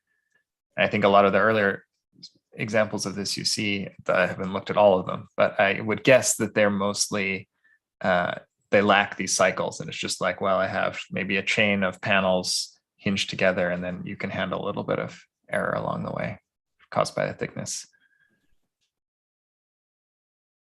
I just thought, I mean, or let me put it this way, the thick origami certainly has, let's say, strong roots in physicality, as in it's trying to answer how to fold things that have material thickness. And so I would assume that it is likely that this was, let's explore something on the math side that is a real world problem. And so let's say, again, going, from this range of the physical to mathematics, Erik, maybe that's a question for you. Like, how often do you get confronted with a real world problem and then get inspired to turn it into a proof? Like, does that happen often? Does that happen often, or is it usually more that, okay, an open question leads to a proof, there's a conversation, that conversation inspires other people, and then things try to make it? Like, in sort of, in terms of directionality, which would you describe as more frequent? I think maybe they're equally frequent, at least for me. I think it probably depends who you're talking to and what problems you're tackling. I think both are very valid and useful. But I'd like to think of it more like a cycle. Like, there's this loop of, like, all the people on this call, we're interested in folding stuff, but we're interested in it from different perspectives. And when we get together, sometimes we're talking about the mathematics, and that inspires building something because we want to, we design something cool mathematically, we want to see it in real life. But I think just as common, we want to build something, but we don't really know how to do it. And that inspires, I would say, first it inspires a new mathematical problem, then we try to solve the problem, and then we go back to say, oh, now can we build it? But yeah, I think that's, both directions are really interesting. Neither is, I would guess going to a mathematical problem is sometimes harder to do, but I think it's just as rewarding, because formalizing a practical issue into a mathematical problem that we can actually solve is tricky. You have to know exactly which details you want to throw away so that it becomes a tractable mathematical problem. Math is good at solving relatively simple things, but it solves them super well. So but getting down to that simple regime is not always so easy. It's making me think here of the creation of knowledge and also the transference of knowledge in this kind of discussion of representation, and specifically to a language that is the medium of your representation. For instance, here I'm thinking that you can do a lot of things intuitively. You can build it and build it and build it until you understand it and get it to work. But it's when you want to use that knowledge to solve a problem in another context, where you're not just building the same thing anymore, or relatively the same thing. You need to go from straight line folding to curved folding, that like new things are at play, and it needs the way to transfer that knowledge or transfer knowledge onto it.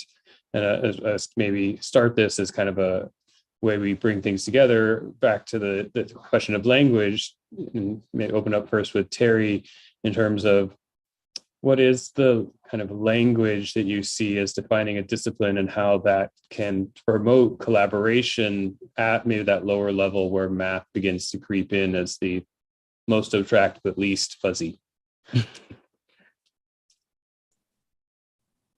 Are you asking me a question, Robert? Yeah. Yeah. So Yeah. Starting with your work. Yeah. So I think that having a language that's visual and spatial, and I said this I think in the presentation, something that almost everyone, but not everyone, can see or feel is really important. Because that kind of language, can you hear me? Yeah, okay, sorry, you were leaning forward, like in real space. I have chat, so I'm trying to read. Okay, you're looking at your computer.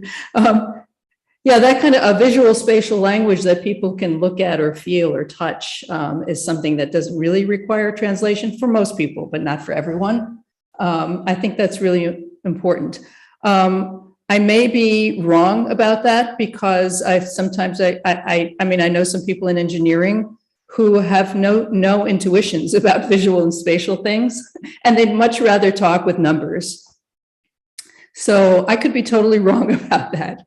But in my own work, I find that reaching students from different disciplines is really easy when you use a visual spatial language. Everyone can do it, everyone can do it.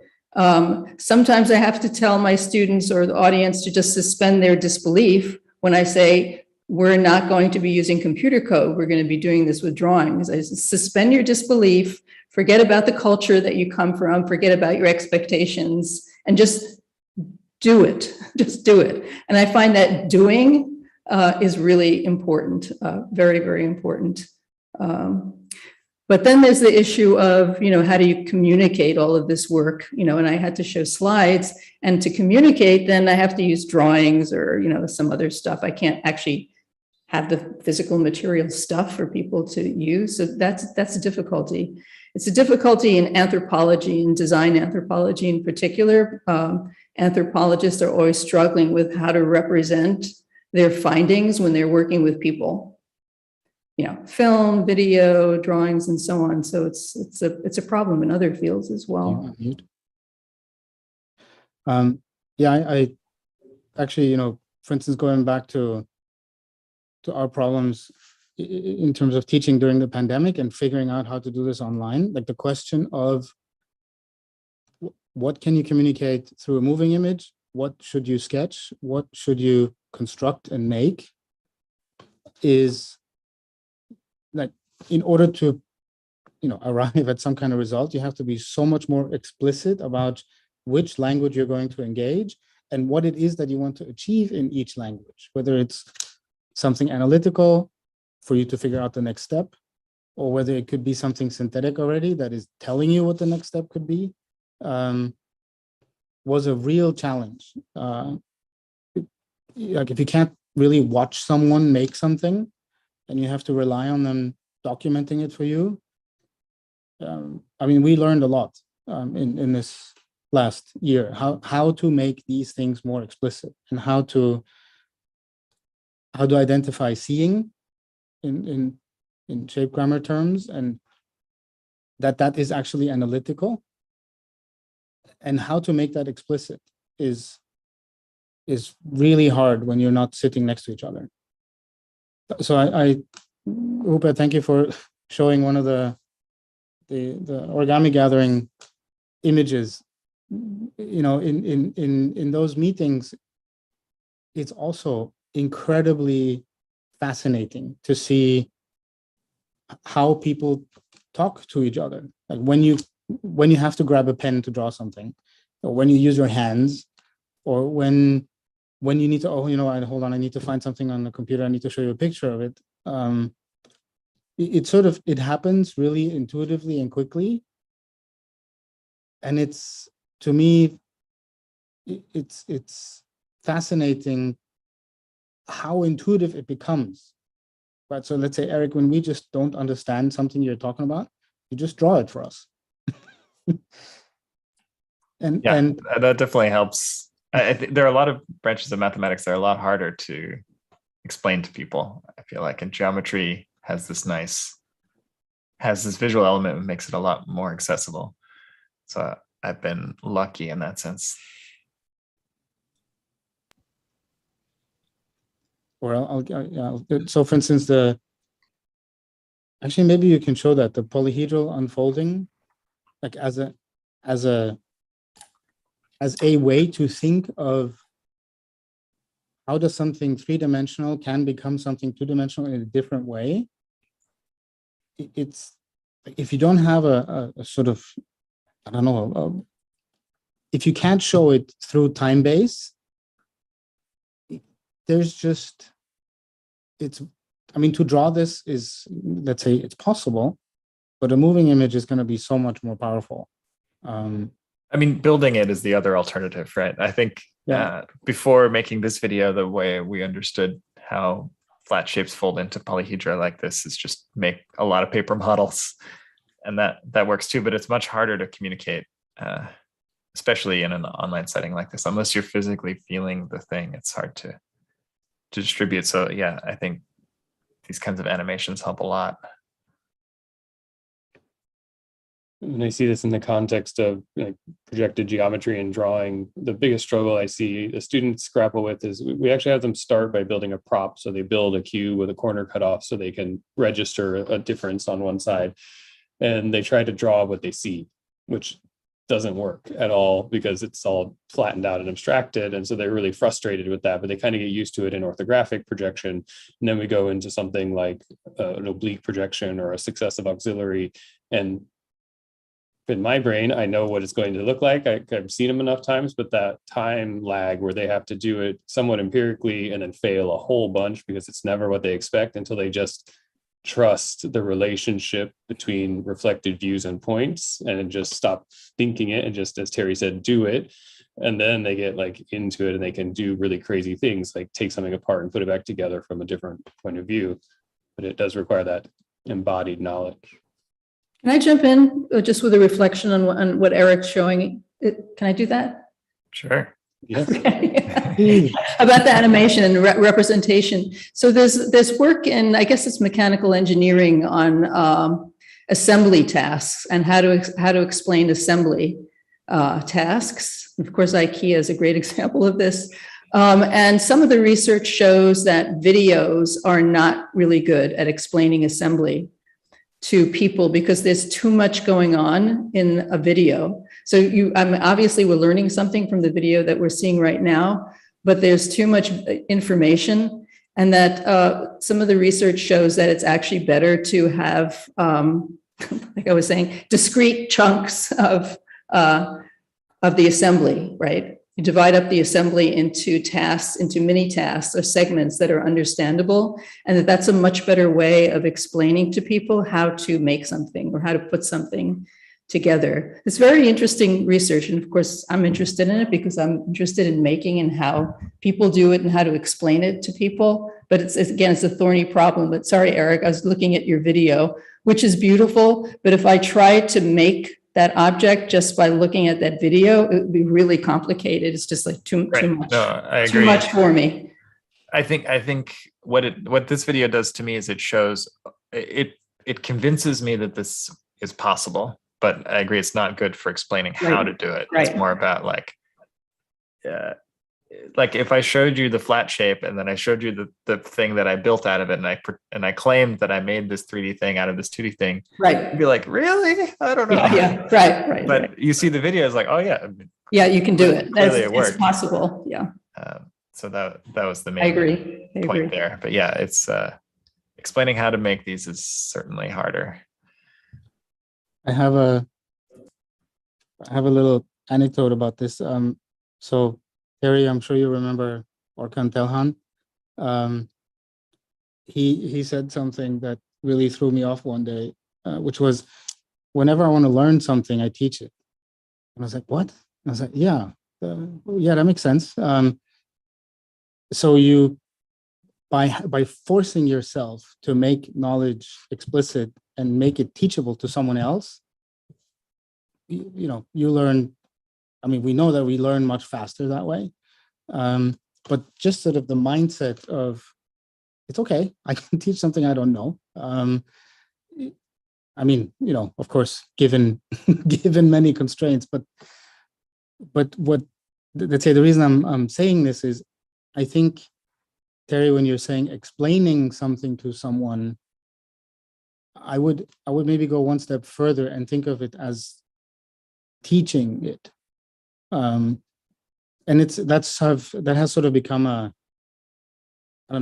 principle for me, which is, if whatever I am doing, if I can't figure out a way how to teach it to someone who's not an expert, I'm not doing my job. Like it's this, the things can only become interesting when we can share them with other people, when we can make them accessible, when we have people in other disciplines working on the same thing and figuring out how to teach any kind of conceptual idea, whether it's in the physical realm or in the geometric or mathematical realm, for me is super important. Okay. In terms of using representation to make these things explicit, I think that's really important. So I'm dying to ask this question. Clara, how do you explain something when someone doesn't get it?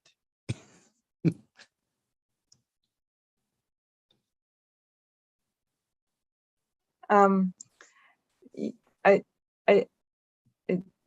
guess it depends on the situation, but maybe I would try to explain it differently, or also drawing. What I'm also trying to do to explain the folding, or in my presentations, is to use animations, because I think that hopefully it illustrates what is happening. Yeah. Yeah, I mean, you have to use whatever is available to you, but I think it's fascinating to think about it. How do we talk to each other about this stuff? In a follow-up, I'm curious, is it hard to explain computational logics and techniques to designers who are not trained in that category, so they're more visual or material, and is drawing the interface that works well there? Is this question directed to me or Jen? I think starting specific with yours and the computation being kind of close to the application, closer than the more raw mathematics, and so making that interface, if you're working with a designer, is drawing the interface used the most, or is the tool now in the digital realm, the more real-time feedback, the output of the computation, more apt to showing? I guess from my experience in regarding your question, this is mostly a back and forth between me and Rupert. So Rupert tends to use the software that I'm writing, and then he's sometimes complaining, oh, this doesn't work, or what about if I want to do this or this, can I do it with that?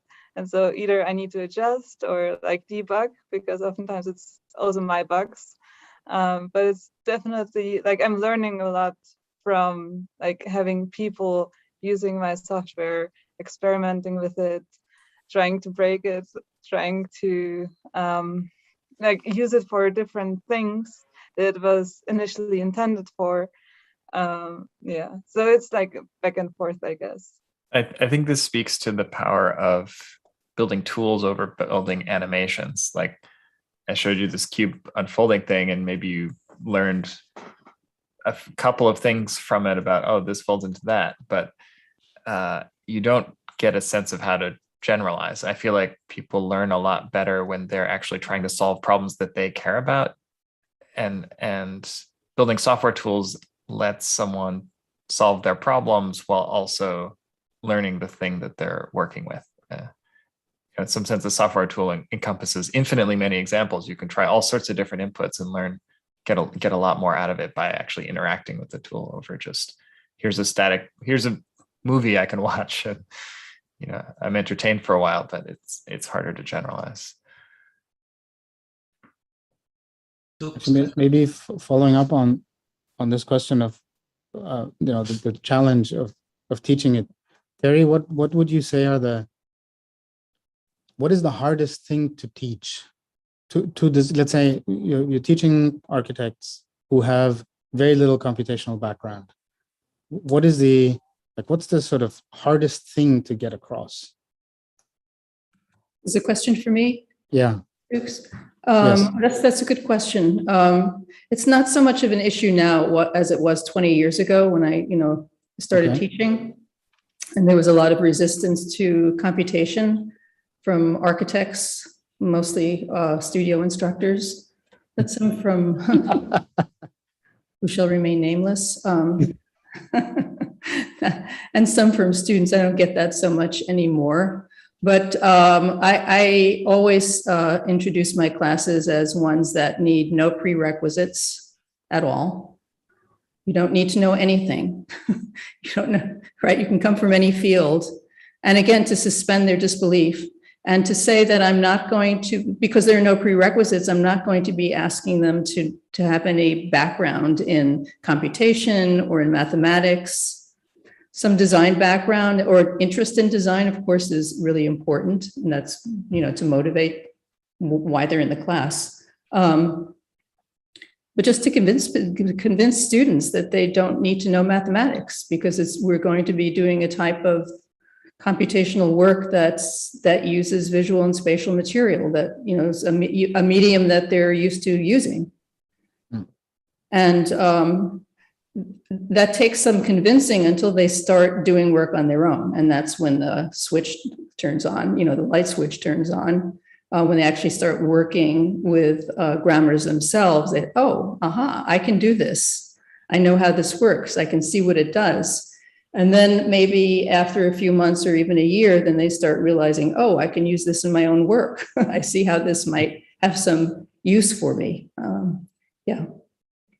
I think this is one of the challenges in teaching cross-disciplinary classes, because students are usually brought up in just one silo or another. If you want to bring students from different groups together, you kind of have to do what Terry said of having no prerequisites, or at least different expectations for the different groups. And that can be, I think a lot of professors are not willing to do that. But Erik, you are, because as you know, you've gotten a lot of our students. Yes, yeah. So I Not teach a full just class, which. But Erik has a lot of architecture students in his classes, and they come with no background, and I'm their advisor, and they say, I don't know if I can do it. It's so complicated, and then they go to your class a few times. They say, wow, this is great. I can do this. In fact, Dukes was such a student, right? Yeah. Yep. With many fond memories. Yeah, I think there's this interesting hurdle in the beginning where students have to be willing to make that extra leap and wow, I'm taking a class outside my department. That seems scary. But I think with a warm enough environment that it's not so scary, or doesn't have to be. Dukes, can I ask a quick question? Is that okay? Of course. Yeah. So, as you probably know, my first book was a translation of Alberti, his book on architecture, De Re Edificatoria. And I was just, because I remember that Alberti wrote a book on mathematics too, and I was just kind of Googling it. And what came up, it said a description of Alberti. Alberti was an Italian mathematician, which surprised me, right? But in fact, the book that he wrote was called Ludi Mathematici, which basically means games, mathematical games, or I saw a translation online, cool things that you can do with mathematics. Anyway, one thing about Alberti is he kind of makes this distinction that he basically says that design, which is composed of what he calls lineamenta, they're kind of lines, I guess. But he says it's immaterial. It's completely immaterial. And he also describes this kind of the architect as kind of someone who devises in the mind, which clearly is something immaterial in some ways, and realizes through construction. So this is kind of architecture becomes the kind of question of translation of something immaterial into the material. And it strikes me that that's precisely the challenges that you guys face when you start working with material, with the creases, with the thickness of material, with the question of scale, which of course brings a whole new set of issues into it. Is that a fair thing to say? Absolutely. I mean, I'm sure you know Mario Carpo's work on Alberti, who essentially points out that Alberti, in a way, is a very early, reference for defining algorithms in design, as in figuring out where the rules are that would create a very specific aesthetic outcome. And in that realm, his work is fascinating. I believe there's a description that he used to sort of describe how to create a map of a city by following certain rules of where you walk and where you look. So yes, absolutely. He definitely made this, pretty huge leap of looking into other representations for design. So yeah, absolutely. And he did it in a really beautiful way. So, and what I mean by that is there are examples where he's using numbers to represent something. Then there are others when he's referring to visual relationships between things, which is just Greek math. And then there are ways where he's sort of getting into description of using our body to understand, a visual concept. So yeah, no, his work is a fantastic reference. It strikes me that even the concept of representation itself, since the line has no thickness, that itself is completely immaterial, and that seems to me the real challenge. But yeah. No, Can I just throw in following on what you're saying, Neil? So Alberti's representations and his algorithms were for designs. So I mean, he's really known for making this distinction between designing and making, or design and construction. He was kind of a snob. He didn't want to get his hands dirty. So his algorithms were for designs. And I mean, it was a remarkable kind of innovation or way of thinking about design. But before Alberti, the medieval masons also had rules. But their rules, and they were so-called secret rules, their rules were rules more about construction, and rules that could be used on site by drawing, on site what needed to be built. So it's interesting to compare this medieval masons' algorithms with Alberti's, which were much more conceptual and immaterial. And what they were trying to communicate. Listening to this. Go ahead, Neil. No, I'm intrigued by Dux' comment about scale, that you kind of left it slightly enigmatic, because it strikes me this is the challenging issue that you're dealing with. Maybe I could just push you further on that, Dux, to talk about the challenges of working at scale, different scales. I mean, okay, so the thing that comes to mind for me immediately is, why am I interested in the stuff that I'm interested in? So in structural engineering, there are, let's say, call it concepts or methods, where you can make a little model and it will scale to the architectural scale. So that's what all the Gaudi form finding stuff is about. And it scales in structural principle, but it doesn't scale in materiality. As whichever way you're making your little model doesn't mean that you can actually build it in architecture. But just the possibility of having a physical scaled resolution right in front of you that you can touch is amazing. And in a way, all the folding stuff is very, very similar in the sense that if you can fold it in paper with many constraints, but in theory, you can scale it up and make it at another scale. There's still many challenges, but let's say the sort of transposing of the principle is, I mean, for lack of a better word, clean.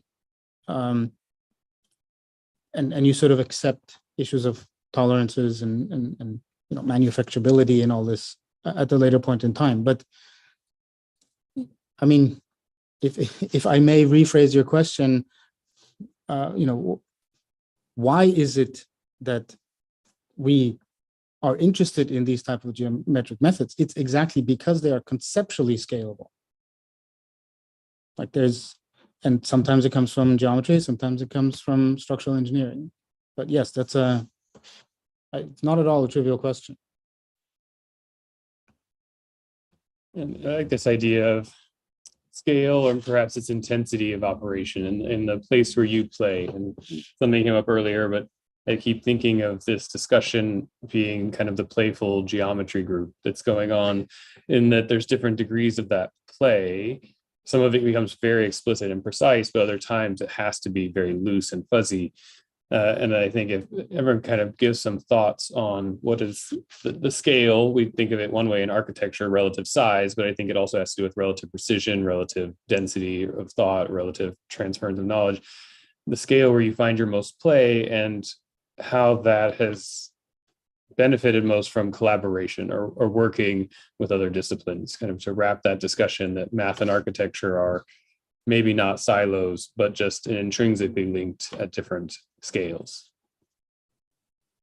Perhaps I could just pick up another, going back to my earlier question about who are we and what we call ourselves. You know, in some ways, I'm just wondering, you know, that, you know, there's been comments about architects not being able to kind of grasp certain principles that mathematics or mathematicians or computer scientists are. But what is the special attribute or skill that architects maybe have to bring to the table? It just strikes me that actually there are certain ways of visualization. I mean, when I talk to other people, they who aren't architects, they don't have that certain command of working with form. And I'm just wondering whether that's something that particularly we could isolate as something. I mean, Dux talks about representation the whole time as almost that's the language that we're using. Rupert, that's a question for you. What I'm not sure if I can answer this. I think I guess that I would think that architects are trained in spatial relationships more than in just representation, and architects are very well trained to materialize these ideas, even in masonry, in all these things. So I guess the aim of an architect to fabricate something or to build it is probably very different to other disciplines. So you kind of need to manage not only the scalability, which is one thing, but I guess it's also about having this idea how in the end the structure or the building should work. So I guess and I think then, I'm not sure who said that, but I guess that architects are brave enough to not know enough to go in any field very straightforward. Yeah, I can do this. And very often answer that an architect would give, can you do this? Yes, of course I can. And then the next question would be, what exactly do I need to do? And so I think that architects have this notion, yes, of course we can do that. It will work somehow because it always works somehow. And then going towards this is then we deal a little bit with the tolerances, which is the first thing you learn when you go to a construction site. This is the first thing you have a debate on. What is the tolerance? How can that work? And then I think that is what architects learn, and it seems to be the same all over the world, that trying to get things done and then discuss when is the building finished. For an architect, it will never be finished. So if we would have enough time, we would draw the same building over and over and try to reproduce it. So I would say it's not only about representation, it's about this mindset where you try to create something and where you try to relate space and use material in any form to reach that goal. I would think, I'm not sure if that answers this question, but I think that is a bit this perspective of architects towards other disciplines. If I compare it with mathematics, then sometimes I have the feeling, yeah, if you can prove it, then it's done. And then, but that's the point where the architect would ask, yeah, but what can we do with it? So I guess this is a little bit what happens between Clara and me, or when we teach together, there's this, yeah, it works, but then every architect would ask, yeah, but now I would like to do something with it. So I have a little suggestion. I think what architecture is also trying to do is to try to figure out how these buildings, physical manifestations, let's say, how they come about and what it is that we can communicate through that. So what I mean with that is, for example, if I can make something out of flat goods, I can inherently, because of the method of putting this together, I can save energy. So the motivation is, yes, we do want to figure out how to reduce the carbon footprint. I mean, we haven't talked about this in this conversation because it's not a mathematical topic, but that's really the motivation. Like this is about, let's do maximum design with an absolute minimum of means energy on the end of making it.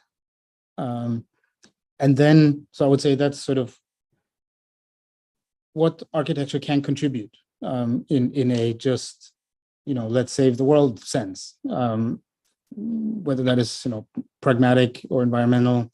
And then on the other side, I would say one thing that we can bring to the table is to then communicate something through that, right? So you have a building that is made using specific methods. Well, then you can express that and you can make that part of your sort of visual conceptual argument. And then we can get into cultural questions. So I would say maybe we can sort of, I don't know, bracket the architectural enterprise as we have a responsibility to figure stuff out, but we also have the opportunity to say something through it, which, yeah, I would say that I wouldn't want to sort of ignore that as an important aspect of the architectural enterprise.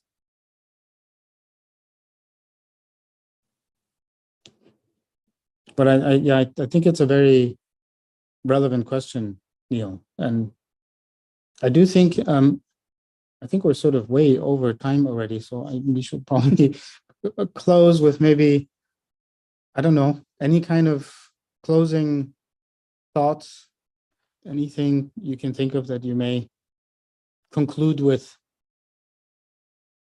From my end, I can only say thank you. I miss conversations like this a lot. I hope that there will be, dinner conversations like this that will be possible again. They're still not happening, which has been tough.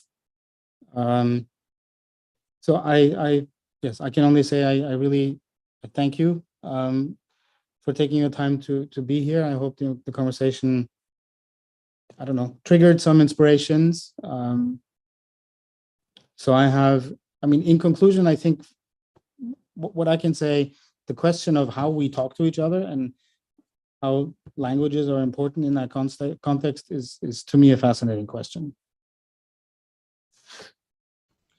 And I think for me in education, the building of a bridge for that language that overcomes the kind of fear or anxiety that many students have coming into a discipline like architecture, that they think it's one way, it's a very large, vast body of knowledge.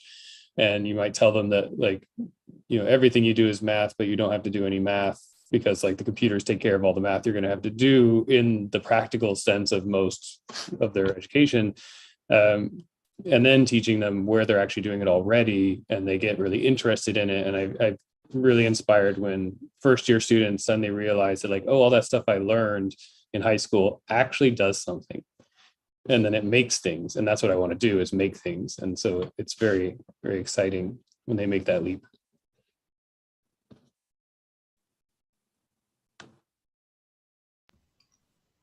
Maybe we can get some comments, just a final comment from each of our contributors today. Fantastic presentations. Thank you so much. I would just say, if you enjoyed what you heard here, you should do it, and you should find a collaborator that's not in your discipline and try to work with them. It's not easy in the beginning because of this language barrier. You have to learn how to communicate and figure out what each other's words mean. But it gets easier and easier, and if you do it with someone you know and whose work you enjoy, and ideally you know them personally, and you can get over those kinds of barriers and get to really exciting things. So you should all do it. Doesn't have to be folding. Ditto. What more can I say? I've learned a lot over the years. I'm not an architect, and I've been in an architecture department for so many years. So I've had to adapt to working with architects and their language and their expectations and their goals. So I'm constantly learning, and the field of computational design has evolved so much over the years because of what's been brought in from different disciplines. So it's a really exciting field to be in. Thank you, Dukes and Robert and Neil, for the opportunity to be here. Yeah, so yeah, I just can agree to Erik. Just go and look for people, and maybe that is the part that I didn't tell in the presentation, but I always try to look for people that know how to do things, because I always feel like I have no particular idea how it works. I just have this, yeah, it could work somehow. So things I did in wood, I found a company that is specialized in wood. I'm very lucky I met Erik and Clara and Dukes, and so yeah, I just can encourage everyone to leave the house and go to other disciplines. It's so interesting and so fun. So, and you can learn so much. So yeah, I just can agree to Erik. Thank you for being here. Your turn. My turn? Oh, I thought I shared mine already. I think on top of that, what this makes me think of, and probably a challenge, the thing I'm challenged with most of my own professional work is within the discipline of architecture, which is by its nature naturally multidisciplinary, because we deal with so many fields and we're kind of organizers, as I often forget to share some of the little things in those interfaces, and they get shared a lot in teaching, and finding ways to both do it but also share it, because that's where you meet the random collaborators that will then become your friends and colleagues. And so always putting it out there of what you do, because someone will see it and be interested in also doing it with you. Clara, tell us. Yeah, I think I also agree with Erik and with everything that has been said. I'm extremely grateful for all the collaborations. Like, it has been a great resource. I was learning stuff, reflecting on what I thought that I knew, but then I didn't. Yeah, so a great source of inspiration. Yeah. So before we thank you, Clara. So before we wrap up, Neil, I think you have a few announcements to make in the digital futures realm. Share my screen a second, except I realize I've got the wrong slide up here. Can you see that? Yeah. Oh, it's taking a second. Can you see that? Yes. Yes, yeah. So there are a couple of things I wanted to pick up on, and that's fantastic conversation. Robert spoke about kind of building of bridges, and I think that's an important thing. And tomorrow we're going to have a session following on from this, not what architects can learn from mathematicians, Any questions what about architects could learn from philosophy. We have a session on Jean Baudrillard, the same. What? Neil, excuse me, it's not full screen. Can you put it full screen, please? Oh, okay, hold on a second. I'm not sure. Let me do that again. I'm not sure. Oh, don't use that one. It's so long. Oh, Sorry, just need the first part. Let me try again. no, don't. It's so ugly. Just type in DRA.prato.dd. Can you see? Because that. Oh, wasn't working? Okay, then never mind. Dukes, do you want to Full screen. I think it was Is just it not full screen? Okay, I'm not quite sure how. I thought that should be. It looks good now. Okay, all right, okay. So we're building bridges. What can architects learn from philosophy tomorrow? We're also, I mean, another thing I think was really amazing today was the physical bridge, or not the physical, the immaterial bridge we built with Rupert in Innsbruck. And next Saturday we will be looking at again back to India again, and looking at these emerging hybrid Indian architects. We also have a series of workshops on Saturdays, and tutorials rather, and the following Saturday we'll have a tutorial. I'm not sure what the subject is. Maybe Gustavo can let us know. But we're continuing these tutorials, and it'd be wonderful at some stage if maybe we could get Clara to come and do a tutorial on her amazing new plugin. So I want to just finish off by just thanking. I mean, this has been a great session. Some of the comments in the chat, it's really been for me an eye opener in many ways, and opening up this whole new domain. Incredibly thoughtful presentation and exquisitely beautiful material that was on display. Really, really extraordinary. So let's hope we can build upon this in some ways. It's great to have Dukes involved, to bring Pratt in. It's great to make these connections with MIT once more, and it's great to have these connections also with Innsbruck and all over the world. So thank you today for this. This has been a wonderful session. We will be uploading it onto our YouTube library along with everything else, and we're gradually building up this astonishing repository of tutorials that hopefully be a resource for students all over the world in the future. So thank you, Dukes. Thank you, team, for this incredible presentation, and we will see you all for either for philosophy tomorrow or next week on Saturday for the session on Indian architects. So thank you very much, everyone. All right. Thank you, Neil, and yeah, really thank you for this opportunity. It was great. Nice to meet everybody. Nice to see everyone also. Come play with our toys here. Take care. Bye. Thank you. Bye.